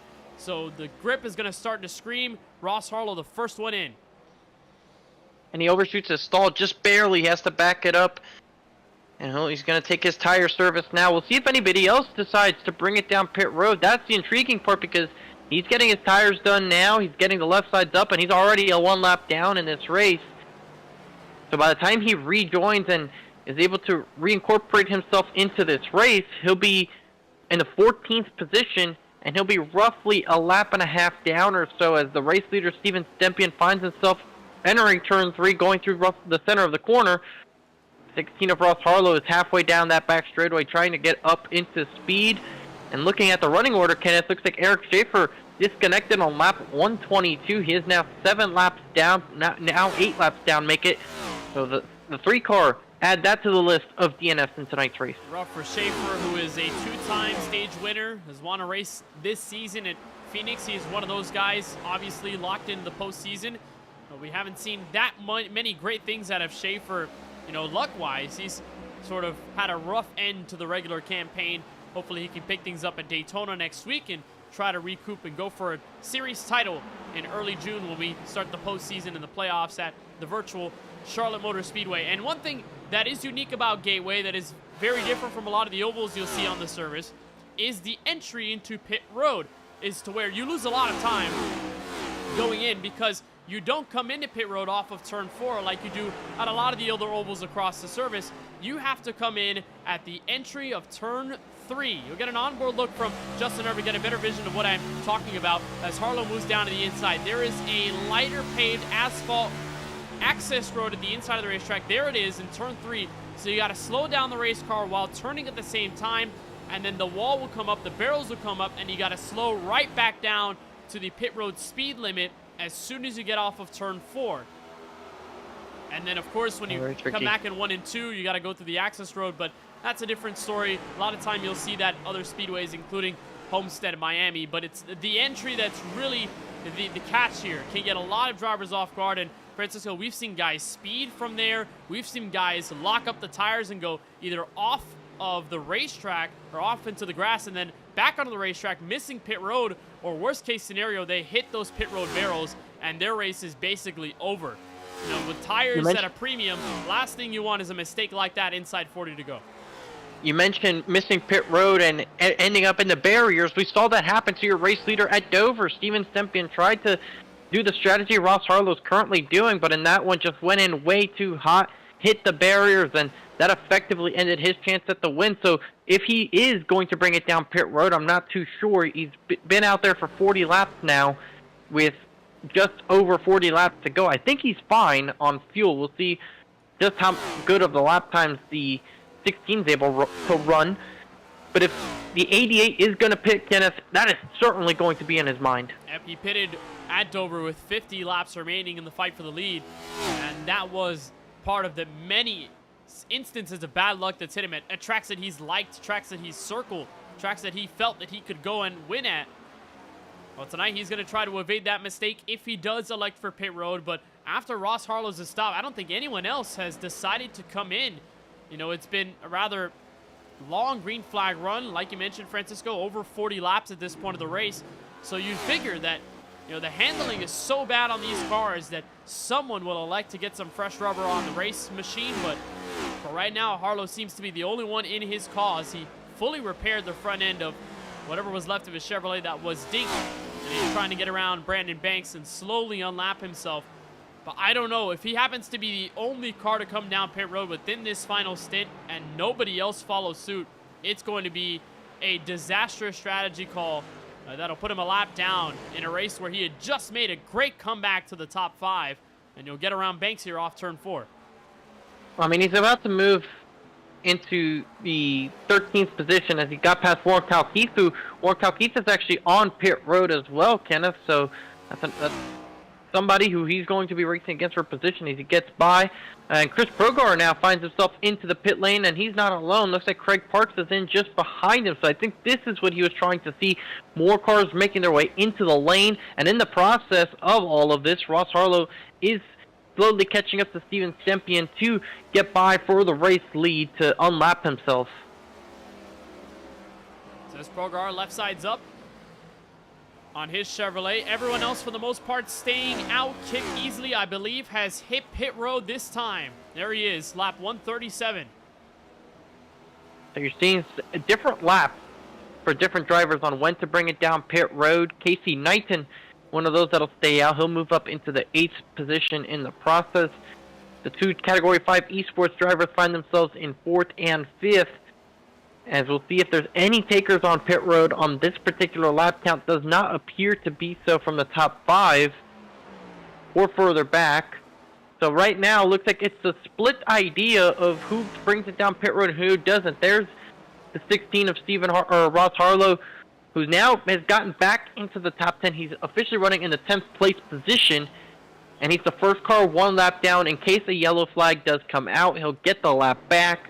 And he is making up time consistently on your race leader of Steven Stempian and hopes to unlap himself the old-fashioned way here shortly. And and he needs to hope that everyone else comes down pit road, to which the top 6 have said, no, we'll stay out another time, entering the final 35 laps of this race. And you got to think, how long are these guys going to try and stretch it if they are trying to come down pit road as late as possible? But you got to also think perhaps it can be a confidence thing as well, because the handling goes away so quickly here at Gateway. You expand that over a 40 to 45 lap long run. Some guys may not have enough confidence in what they've saved or a lack of saving to keep that race car on the track without spinning around. And so they have elected to come down pit road early. Here comes our next taker. Pitting from second, that's Stephen Harlow. That's going to be a big one to see when Brandon Banks, Zachary Hall, Cedric Hunter, as the caution flag waves. It looks like trouble. Not sure for who on the racetrack right now, so it's going to try to scramble to find who brings out the caution flag. It appears to have involved the 8 of Kip Easley went around in 3 and 4 to bring out the caution flag. So everybody who was a lap down when the caution flag waved is going to be trapped. 1 lap down, they'll have to get back with the wave around, and that means Steven Stempian gets to pit with a big advantage and possibly keep the race lead. Here's a replay of Kip Easley, and he is one of those that recently came down pit road, and cold tires caught him out. And the car goes for the perpendicular slide. He saves it at the bottom end of the turn 3, turn 4 area, right around that rumble strip. But indeed, the same as it does if it were a full spin, yellow flag comes out with 34 laps to go. That's a heartbreaker for Stephen Harlow, who was coming down pit lane and was put a lap down. We'll try and see whether he will be fully trapped a lap down or more, as a bunch of guys were a lap down when they came. And there are the Harlow brothers, 8th and 9th on the racetrack. The leaders have come in, and their call paid off tenfold. We were wondering at one point they were going to come down pit road, and as Stephen Harlow was finding his way through, there is the yellow flag. So Stepien, Banks, Hall, Hunter, and a bunch of others coming down pit road without any pressure.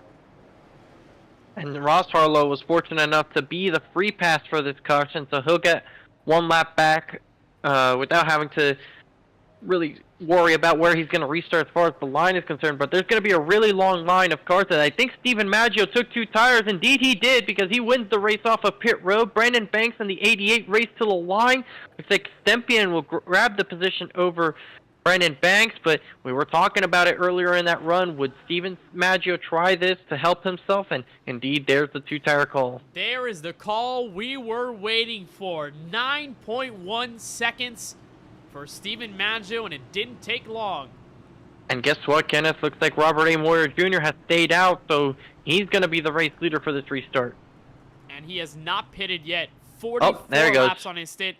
And yeah, smart decision here. Try to get some fresh tires and be right on par with the rest of the field. So Maggio will indeed take the race lead, and he will be the first lead change of the night. 142 laps in. And it's the first time we see anyone not named Steven Stempian leading the charge at the front. That's a testament to how dominant Stempian has been so far tonight. But how does he respond as Maggio comes out as the only guy to come off of pit road with 2 fresh Goodyear Eagles on it and nothing more? Everyone else on 4 fresh tires and some fuel inside 32 laps to go. You know, Kenneth, to me it sounds like you have to have Steven in your name to be successful. Yeah, we've seen a lot of Stevens in this race. Be fast. I mean, Steven Maggio, Steven Stempian, Stephen Harlow. And count all 3 Stevens. They've been good from Gateway. Especially the one that's spelled with a V in particular. Yeah, that's true. But if you are Steven Maggio here, you know, this track is very different than others. Will it pay off the same way it has before? I will say he doesn't have to worry too much about cold tires, because those left sides are still pretty warm. And it does look like these guys, when you talk about the entire corner with how long the corner is, the car wants to get tight. So as long as he can, and that sounds like he's been suffering from corner entry. So as long as he has been able to control his exit speed, I think he's more than has a good opportunity to try to make this work for these last 33. Well, here we go. Final 32 from Worldwide Technology Raceway. There's the entire field single file behind Stephen Harlow trying to get back going. And the 11 car didn't get that great of a start. Neither did Steven Stempian. Green flag out, and Brandon Banks looks to the inside for P2. I don't think they were lined up correctly. The 11 was positioned in front of the 16, and I don't think he was supposed to be. As there you see off of turn 2, the run by Steven Stempien. He is boxed in between Brandon Banks and Steven Maggio, trying to make a move. Banks dives it down to the bottom. Stempien trying to rotate the car on the outside. Banks holding his position on the inside, and as we come back to complete the first lap, there's the 23 of Zachary Hall sideways off the corner. He saves it. He loses the position to Cedric Hunter and Justin Erb. It's Maggio that leads them back to the line, and Stempien is going to clear Brandon Banks, hopefully here through turn 2, but Banks is trying to fight him off. For the first time all night long, the dominant car of the day, Steven Stempien, is in the midst of turbulent air, and he's still in this fight, side by side with Brandon Banks as they come into turn 3. How will he try to respond to Steven Maggio, and how much will this situation hold him up? Banks is not going to give Stempien an inch as they come out of turn 4. Still side drafting, bit loose off the final corner, and could that allow Stempien to break free? Barely entering turn 1. Oh, Banks is not going to quit just yet, but eventually Stempien just rolls through and is able to clear him for that second place position. So now Banks is going to settle into 3rd. He's going to have Cedric Hunter right behind him. Ross Harlow has already moved up into 6th. So we'll see what the 16th is able to do from that far back. As you see here, we are on board with Steven Stempien, and he is determined to get back up to the race lead and try to win his first race of the season. After all of the bad luck he's encountered this season, Stempien is driving right now with a fire in his soul, and he's got half a second to crunch down before he can reemerge as the top driver of the day. He has been the fastest, but we haven't seen him in dirty air all night long, and here's his chance to respond so far, even with Maggio out of turn number 2. But again, no cause for concern. Still a long way to go if we stay green, and he's been the best long green flag running car of the night. But you don't want to see a race ripped away again from the fingers of Steven Stempien, with Brandon Banks hot on his tail. Cedric Hunter back to a top 5 position. He's put himself into 4th with Zachary Hall behind. And Ross Harlow's caught onto the tail end of the group of Zachary Hall and them. And we're going to see if he can dispatch these guys to get up there and make a challenge for the top position. You see Stempien already trying to build a gap on Brandon Banks. He's got a couple car lengths in it there. And he's going to then focus on catching Steven Maggio. You see just how much better he was able to enter the corner compared to the 97 and rolls the corner a lot better. I think eventually, as this run continues to take off, as he gets back into his rhythm, eventually those 4 tires could play a role here in helping him make this move. As you see already, gets up to the back bumper. And this is a fast approach into turn 1, while Maggio is trying to search for his 3rd consecutive Droppin the Hammah Cup Series win, and Stempien's got a run off of turn 2. He doesn't peek out entering turn 3, and so he'll wait for the moment to strike down the short-banked 9-degree turn 3 and 4 area of the track. Peeking to the inside, he's got to look underneath the 2 fresh tire Chevrolet. Stempien looking back for the race lead.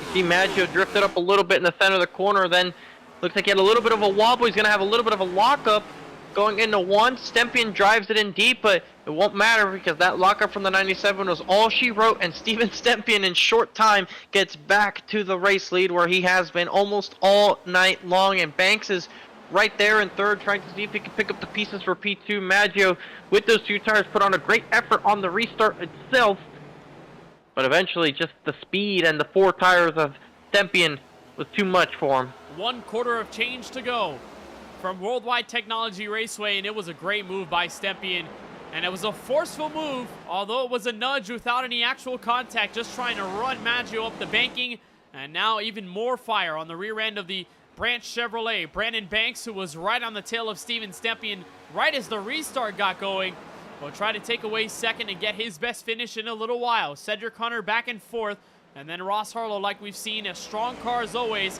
but so far meandered back in 5th. And now this is where Stempien can start to play games. Half a second in front and trying to pull away. Well, he ran a 1/4 of a second quicker than Maggio on that lap with the pass on him, and nearly 4 tenths quicker than Brandon Banks. So officially this 88 in the clean air is already starting to book those good lap times to build the gap. He's got 6.5 tenths over the 97 now on the racetrack right now, as Ross Harlow closes the gap. He's going to try to make a move here on Cedric Hunter any moment now for P4. So far, no dice, though. Anyone has not made a move inside this top 7. And if you want to keep tabs on the battle for the playoff position in the top 16 in the points, there's Chris Progar in the running for 9th place. Casey Neiden about 3 or so seconds behind the road. He's in 11th place with no one really around him and some damage on the front end of his Toyota Camry. So for right now, Chris Progar has the upper edge. He could be able to extend his buffer back to that 16th place cut line and may in fact be able to get right over Richard Swavely, who is 8 laps down in 16th after the early race crash that did involve Progar entering turn 3. But for right now, eyes on Steven Stempien, who is nearly a second above the second place fight. Brandon Banks on the inside peeking for P2. Can he get help from Cedric Hunter down the back straightaway? It was another lockup for Maggio, and that drifted him up the racetrack and allowed Banks to take the position on the inside. You see Banks is trying to fill the gap, accelerates mid-corner to get himself into a better position, and he should clear Steven Maggio here off of turn 4. It looks like Maggio will try to fight back on the outside, and he will.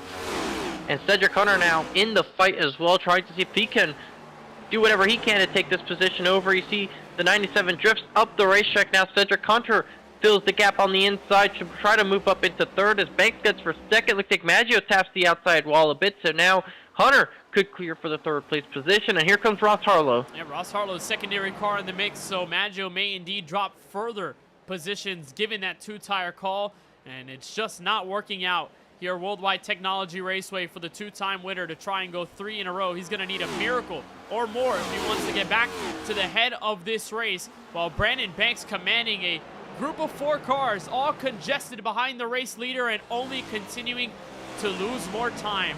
And Brandon Banks, what a run it's been for the Myrtle Beach South Carolinian tonight. He'll be under fire for Cedric Hunter in the battle for the runner-up spot. But DBR running without their Mockingjay tonight in Lawson Peel decided not to run this evening from Gateway, and Brandon Banks has taken the torch nicely. He'll try and lock up a podium finish near top of the outside wall. Got the Hello Kitty Toyota Camry within range, and they're now still a second behind Steven Stempien, who's clocked in 19 laps to go. And Maggio's fallen to 5th, and now Stephen Harlow is on his tail getting ready to pass for a top 5 position in their battle.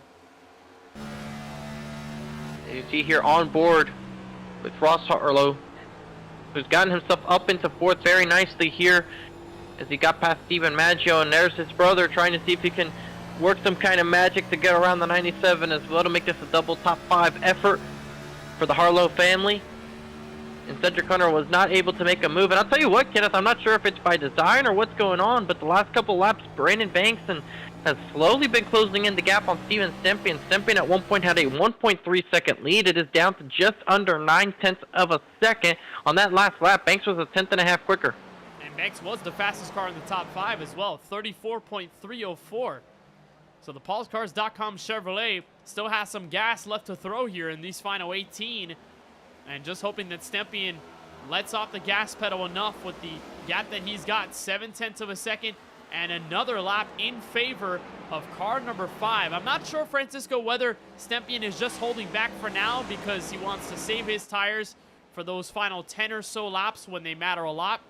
And we saw that a bit with Ross Harlow earlier on in this race, where the 16 made up a lot of ground, cut in on the lead that Stempien had before the 88 car just shot back into the distance and left Harlow standing still in the runner-up spot. So perhaps this is just Stempien's method of saving his tires for the very end of the race, and this time by shows that he's got speed to fight back just a little faster than Banks by 6/1000ths of a second. Oh, just only 6/1000ths of a second separating the top 2 in lap time. What can you do in 6/1000ths of a second? 6/1000ths of a second? What are things you can do? Are there things that you can actually do in 6/1000ths of a second? Are we able to blink in 6/1000ths of a second? I think you can blink in 6/1000ths of a second. I don't think there's anything else you could do, though. You can't even breathe in 6/1000ths of a second. You can't do a full cycle of breath. You know, I'd say 6/10. You know, a lot of people in sports and basketball particularly say 6/10 is perfect. Maybe 3/10 if you want to go up and get a shot at the end of a game, but 6/1000s, that is nothing.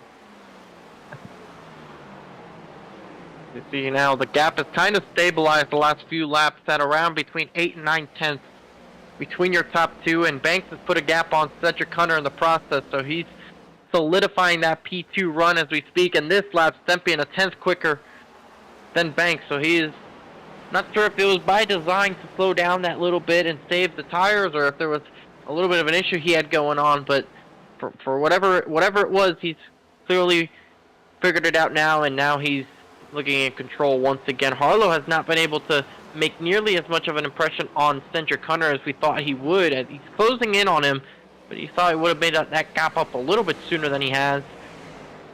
Trying to recover from getting trapped a lap down under that caution and after that spin earlier, as there's a caution flag now on the racetrack as we try to scramble to find exactly where the trouble is, and it looks like it involves Chris Progar and Warren Kalkeith. They possibly made some contact on the racetrack to send each other spinning sideways, and that's going to bring out a late caution, and we'll see what this does strategy-wise. And most importantly, that switches over the battle for the final spot. In the top 16, Progar drops to 11th. Casey Neiden now takes that former spot that car number 7 was in.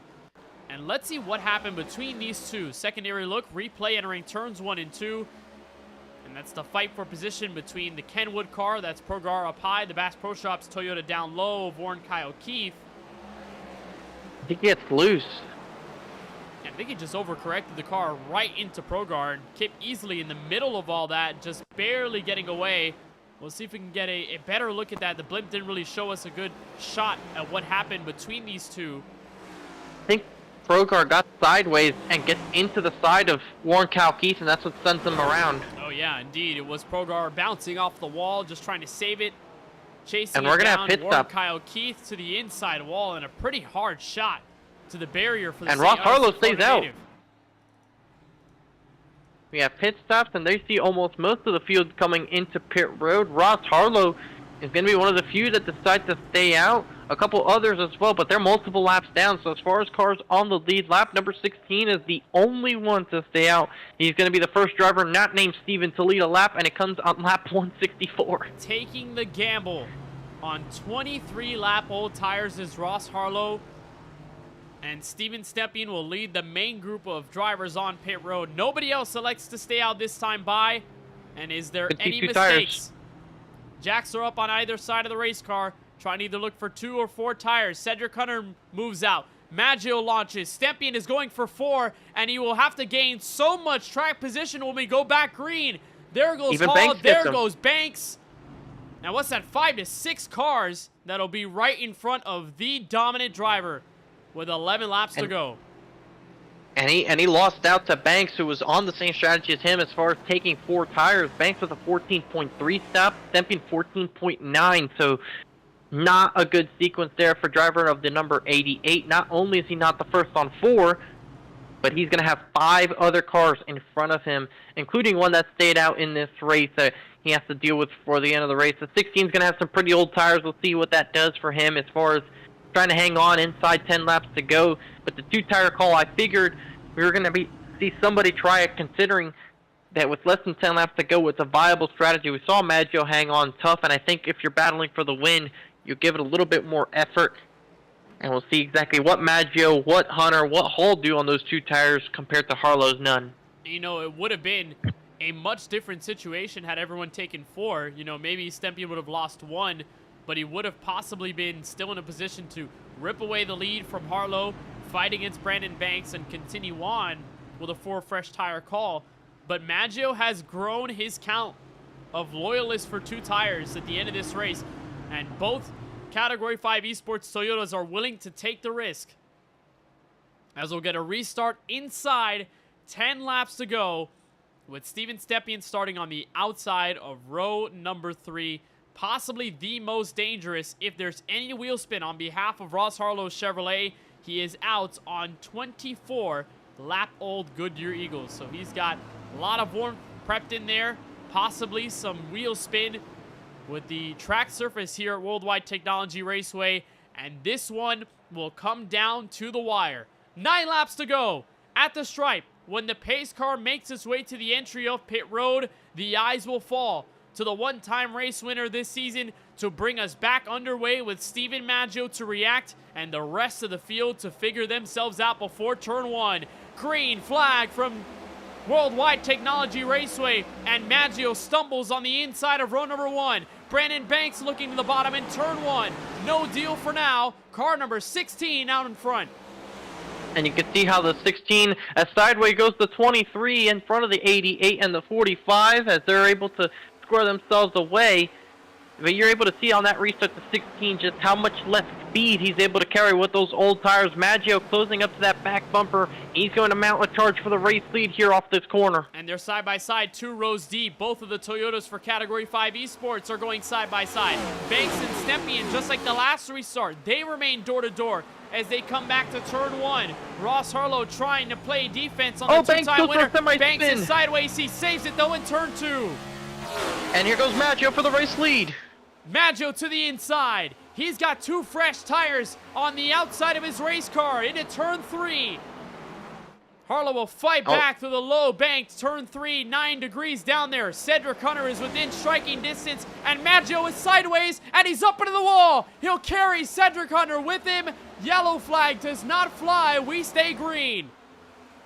And that's going to probably be the end of his race here. He was going for it, trying to be aggressive for the top spot, but Harlow was not just going to hand that one over to him. And next man up is Zachary Hall as Steven Stempian now finds himself in third. And the main question is there enough time? If for the Snap-on Chevrolet, 7, now 6 laps to go when they cross the start-finish line, and 2 cars to beat, 1 on old tires surviving, 1 on only 2 fresh Goodyear Eagles trying to make his way through. Could the strategy be, Francisco, to let Zachary Hall make a move on Harlow and then go for the win after? That is possible. That could be a strategy here for Stempian if he feels like it's something that could help him win, as now Hall is on the back of the 16. He's got a really good run off the corner here to make the move, and we'll see if he learned anything from Maggio. You see, he goes to the outside, doesn't hit the wall. Now he's in the really good spot to try and get by the 16. You work the outside, trying to pinch the Till Valhalla Project Chevrolet, and he wiggles out of the way. Here comes Stempian, look to the inside. He'll try and steal away second off of turn 4. 5 laps to go, this time by, and it's loose off the final corner. Steven Harlow goes for the spill, and he'll take Warren Kyle Keith with him and several others. Wait a minute, this is not done yet.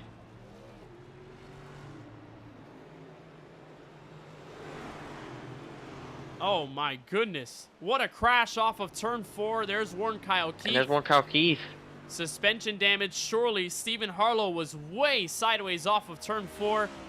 And then he just caught the trailing 78 at a high rate of speed. And we may surely end up in overtime here from Gateway. Oh, we definitely will be in dropping the hammer overtime here from Gateway. And that was a close call for numerous drivers, but also the battle for the lead was really heating up. Stempian had just gotten into second place as that front straightaway wreck was going on, so he's going to be on the front row for this restart.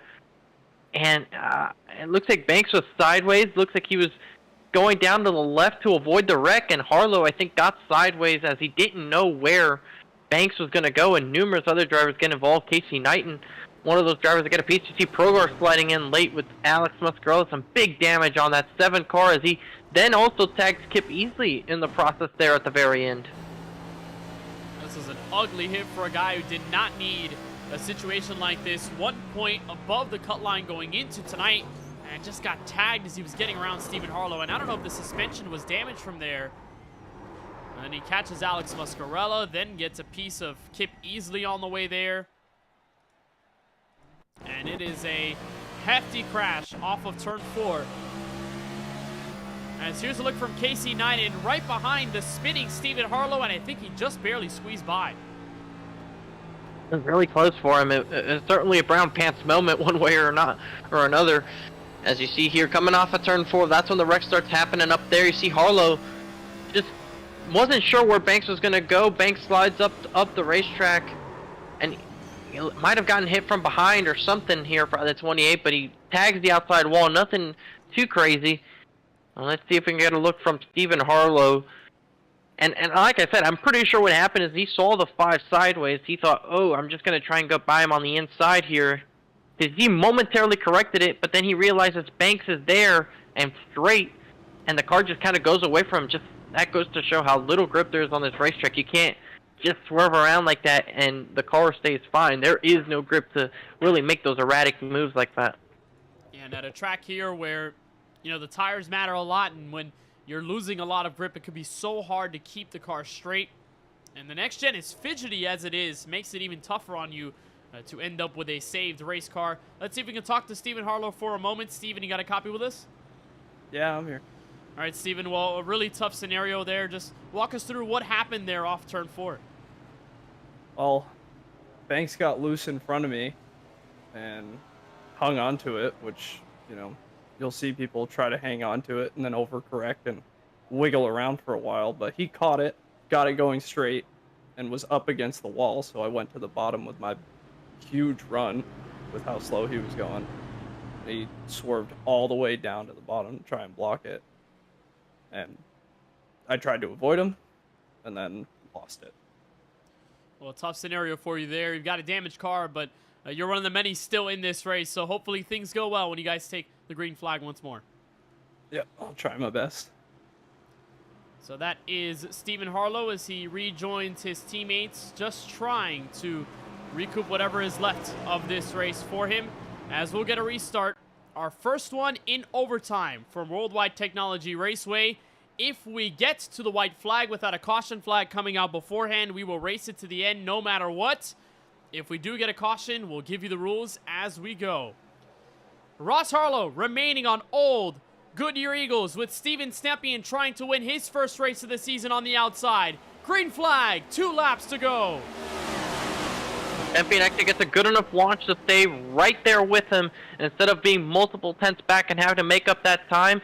You see right there, the 16's going to struggle through turn 2. Stepien's going to get the run off the corner. He's going to try and build something up for turn 3. There's a spinner to the inside, and it's Warren Kyle Keith. We'll keep an eye on that Toyota, but for right now, we are staying green. And when we talked to Stepien under yellow after winning both Stage 1 and Stage 2, he said he can move someone out of the way like he did in the Sunoco Cup Series. He may not have to do that this time around. White flag, and we're side by side for the lead in turn 1. And he's going to put on the brakes here pretty late to try and clear up. You see him drift up the racetrack. Harlow trying to hold on there. You see a little bit further back, Zachary Hall. Get into the picture. Harlow gets sideways. That's going to give a huge run down the back straightaway to halt the challenge for second. But Stepien out front, unless a late dive here by the 16 occurs, it looks like it's his to lose. And as they work their way through 3 and 4, the bump by the 23 to the 16, that's going to be all she wrote. And finally this season, a victory goes to Steven Stepien. He gets it done from Illinois.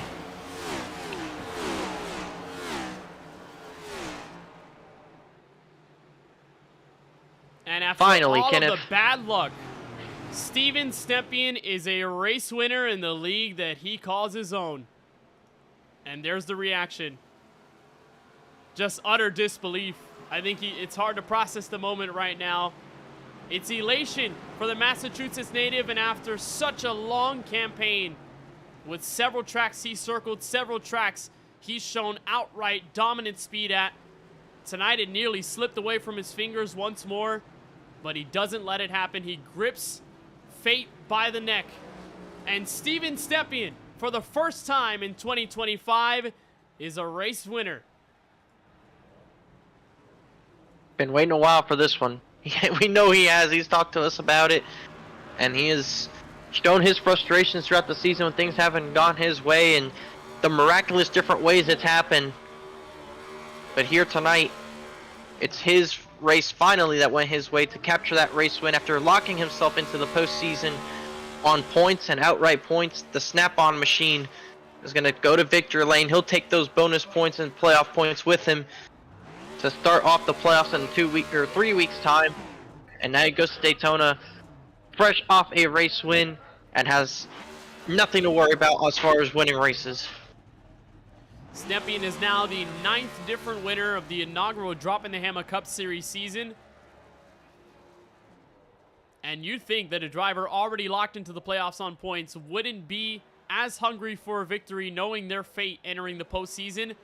But Stepien came into this one hungrier than ever. And after 176 laps, one attempt at overtime, It is Steven Stempien who will call himself victorious finally. And this celebration is going to be a long one for obvious reasons and for well-deserved reasons as well. Steven Stempien wins the race, blows the motor here at Worldwide Technology Raceway, but it is all worth it in his first victory of the season in fantastic fashion after a late race pass on his teammate Ross Harlow. Let's get a moment to check in on the unofficial race results, where Stempien wins by half a second, made the move on Harlow during the white flag lap in 1 and 2, and sealed the deal for his first career dropping the Hammah Cup Series win. Ross Harlow ends up exactly where he was meant to be, second place given his race. Those two have been the strongest cars of the night, and give credit to Harlow for hanging on during that long green flag run and the several restarts with old Goodyear Eagles. Justin Erb for TOW Racing gets a fantastic top 3 finish. Zachary Hall rolls back from 4th in his attempt to move up to the front at the end. Brandon Banks, a very strong car, leading the DBR group with the top 5. Craig Parks, how about the run for the Talladega winner, ends up in P6. Robert A. Moyer Jr., best finish we've seen from him all season, ends up in 7th. Stephen Harlow back in 8th despite the damaged race car. Stephen Maggio walks back in 9th, and then Kip Easley rounds out the rest of tonight's top 10. And then back to 11th, on back. A lot of guys with varying stories. Cedric Hunter with a pretty consistent race, but not really enough to move up to the front at the checkered flag. Casey Neiden ends up winning the battle of the cut line drivers, or the bubble drivers rather, on this race. 12th it is for him. Warren Kyle Keith spun around in the final restart of the race off turn 2. He is at 13th place, the final car on the lead lap. Then Chris Progar had his race end in a sour note there with that final yellow of the race. With Keith, with Stephen Harlow, and a lot of others, Progar had a nasty hit. He ends up 5 laps down in 14th. Muscarella back in 15th. Richard Swavely recovers 7 laps down. He is in 16th. And then a lot of the drivers who didn't see their race extend more than a little while. Eric Schaefer with a junked race car in 17th. Jason Hastings with a beat-up race car as well in 18th. Timmy Stubblefield ends up out of this race in 19th. And James Kunkel, who was in the first caution of tonight's race, ends up as the final driver in the top 20. And that is the field here from Worldwide Technology Raceway. Let's get a moment to speak with the man who is sitting in Droppin' the Hammah victory lane for the very, very first time. We are joined now by Steven Stempien, race winner, finally. Steven, how does that sound? Feels good, man. Got that monkey out the bag. See you later, bud. Get the hell out of here. An unbelievable race for you. It started with outright dominance, leading for the first segment of the race by a clear margin. Didn't seem that anyone could stop you given your pace.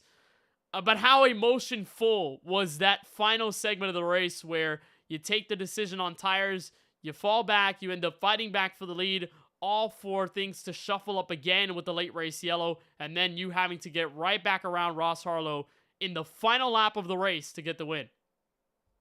Yeah, it was nerve-wracking. I was like, here we go again. You know, this is going to be the story of my season, this season in this league. And I was like, yeah, do run strong all day. And then, a couple cautions. And at least this race, I can look at it, and it was no fault of my own. You know, I stuck to exactly what I wanted to do, strategy-wise, which was good. And, even when that caution came out on that long run, I told the team, I was like, listen, you guys do whatever you want to do, but I am running this thing as long as I can, because my luck, a caution will come out as soon as I pit. And sure, for us, pits or hollow pits, and, the caution comes right out. But I'm happy the dominoes fell my way for once, and a track that I'm really good at. So that was a plus. That was definitely circled to get some momentum going into the playoffs. That's what I needed. Circled is a word that, I've tossed around a lot throughout this race because, you and Ross have made it very openly that throughout this season, you guys have had tracks listed as those that you guys wanted to show out and impress. Dover was one of them, Nashville another, New Hampshire was one of them as well. A lot of those races in which You showed strong pace, but then obviously the bad luck would hit you after. How hungry did that make you for tonight's race at Gateway, given how close we are to the playoffs and how much you had gone through this season without a race win up until this point? I was starving, Kenneth. I was starving for a win. Just like you said, my bread and butters, Nashville, Dover, New Hampshire, hell, even Auto Club, I've had good success at, and then here, and then just not having the finishes I thought I would. Obviously, some bad luck. Definitely deserved a couple of things there by hitting the barriers at Dover and speeding. Somewhere else, getting wrecked at Loudon, and just self-inflicted. And then at Nashville, just got caught up in other stuff. And I'll be honest with the chat out there, midnight rolled around after that Nashville race. I tore apart my pedals.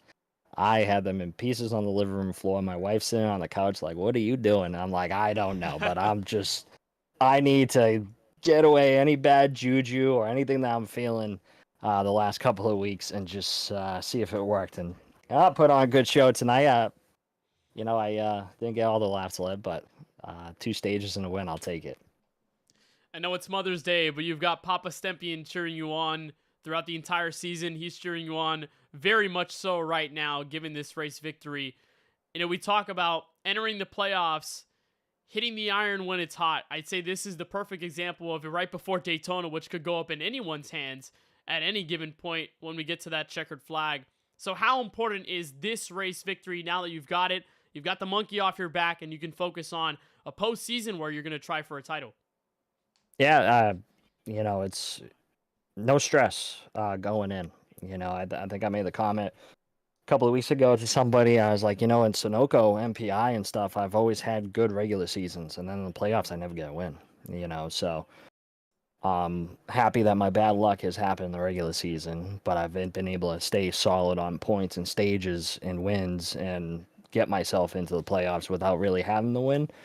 But the fire's turned on. We're pouring some gas on the fire, and we're going into the playoffs pretty hard. We're gonna celebrate tonight with the DTH crew and TOW, but we got to concentrate on getting a couple of guys into the playoffs next week at Daytona. We're one of the best at drafting and sticking together as a team and making sure everything happens. So we're just gonna try to assert some dominance to get whoever needs to on the outside in, and we'll go into the playoffs with some momentum as a team.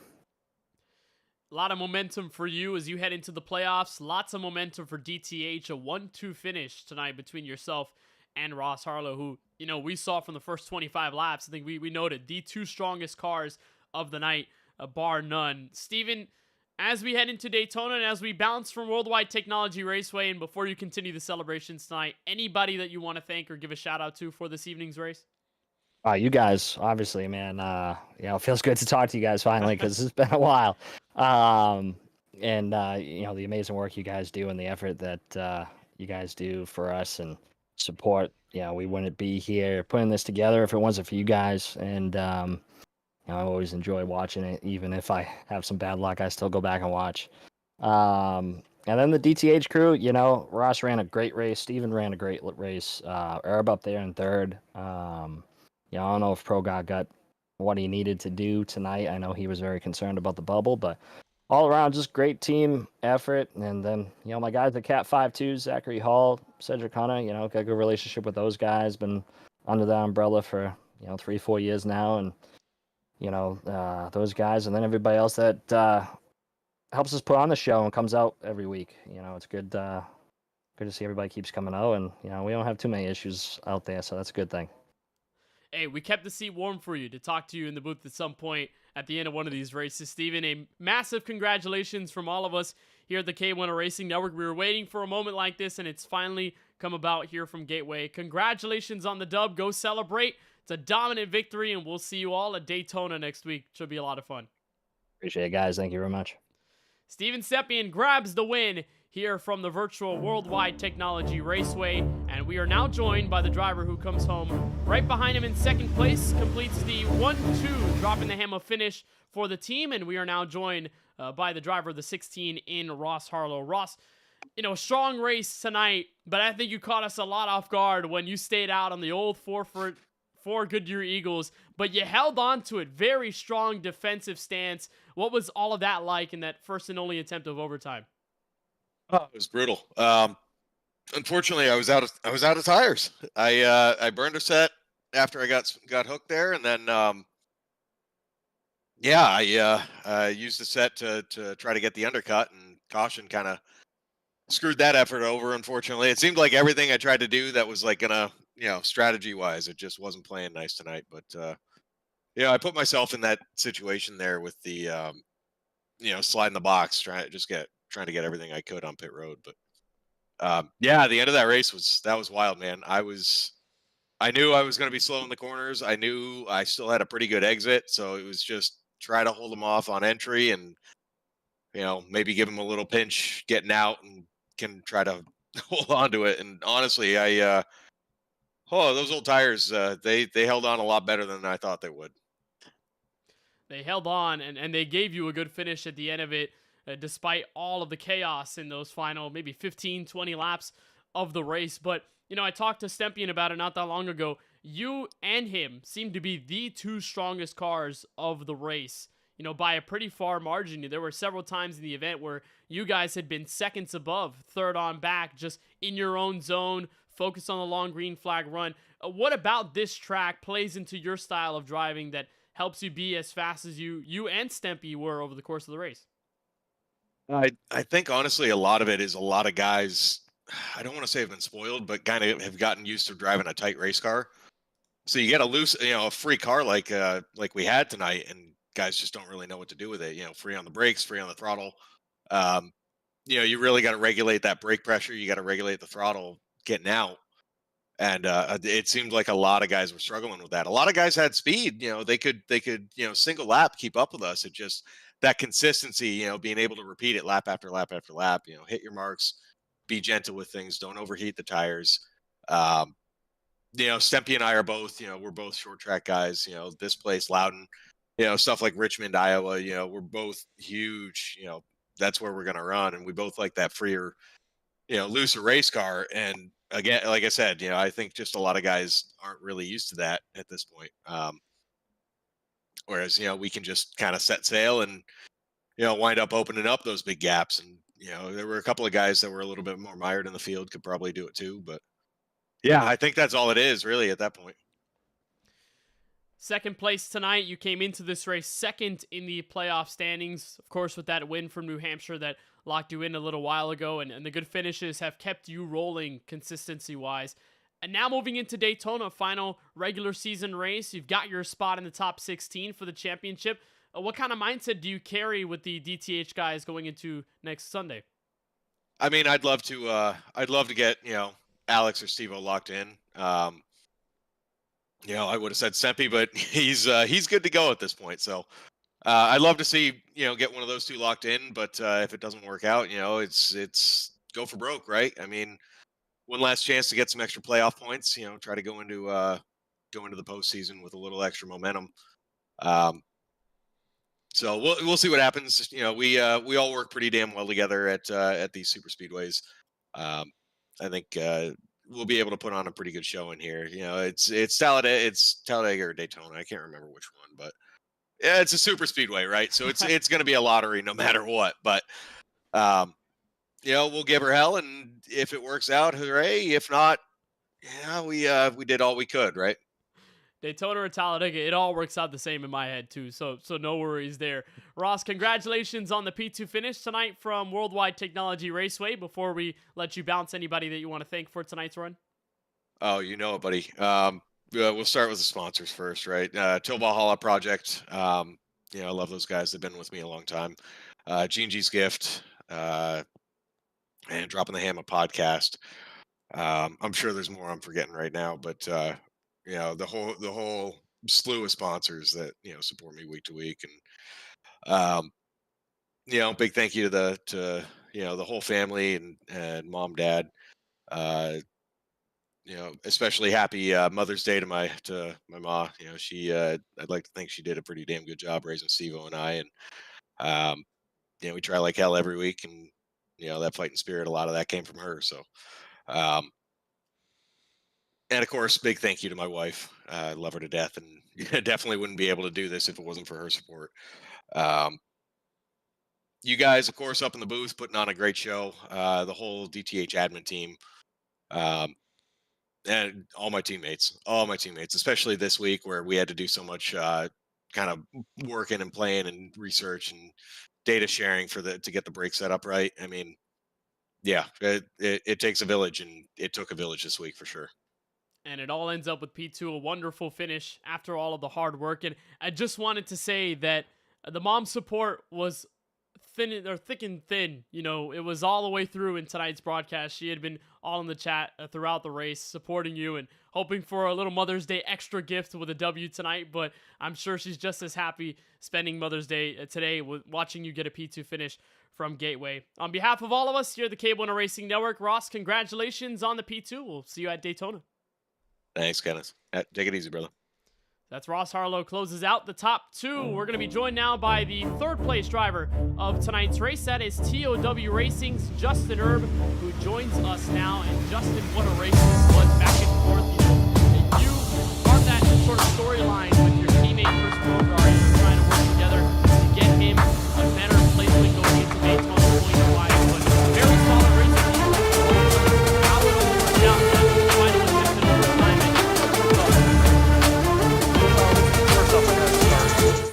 Just the race overall. This race was quite difficult for me. I've never really been good at Gateway.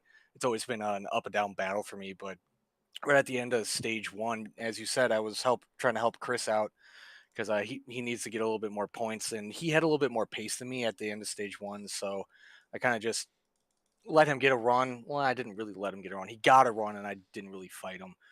But fast forwarding to the end of the race there, God, that was something. I never expected to be up in the top 5, let alone top 4.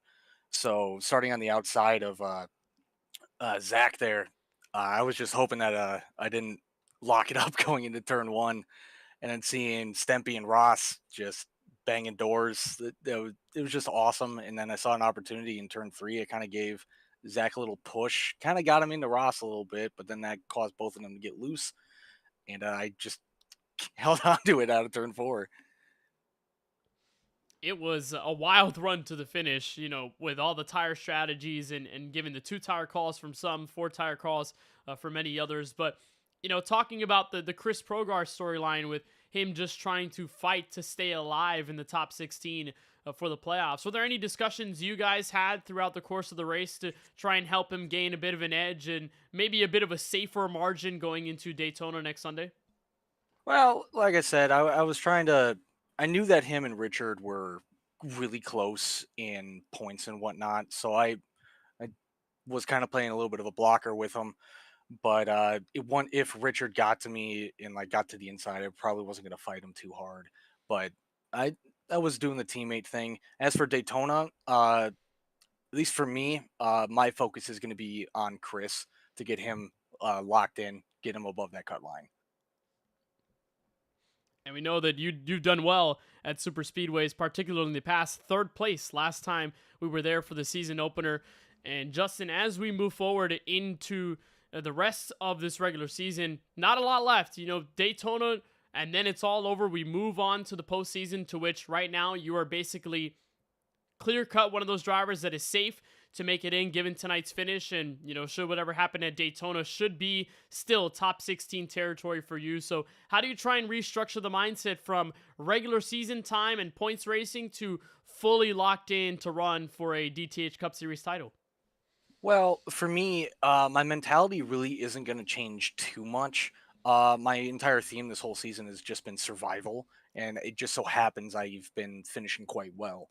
So I think not changing the mindset would probably work the best for me going into the playoffs. Yes, there's a little bit more pressure going into those races, because you only get a few races per round before you can get eliminated from contention. So there's a little bit of added pressure, but my mindset is still on surviving. Well, Justin, survived you did tonight. Strong race car at the end. Third place it is from Gateway here this evening. Before we let you go, Justin, on a fantastic podium effort, anybody that you want to thank or shout out to for tonight? Oh, for sure. First off, I want to thank all my teammates at TOW and DTH, as they are the sister team. Those guys are great. I love them to death. Wouldn't have any other ragtag bunch of guys around. They're awesome. Second of all, I want to thank my dad. As I've said at Daytona, he's been my whole inspiration for doing this stuff, and he's supported me throughout everything. So, Dad, love you.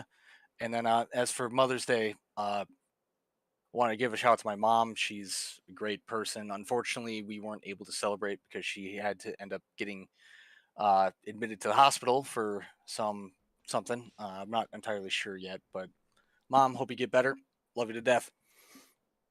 Well, Justin, on behalf of all of us at the KBueno Racing Network, we also hope that your mom has a speedy recovery. Happy Mother's Day to you and your family as well. And congratulations on the top 3 finish here from Gateway. We'll see you at Daytona next Sunday. That should be a lot of fun. Yes, thank you guys.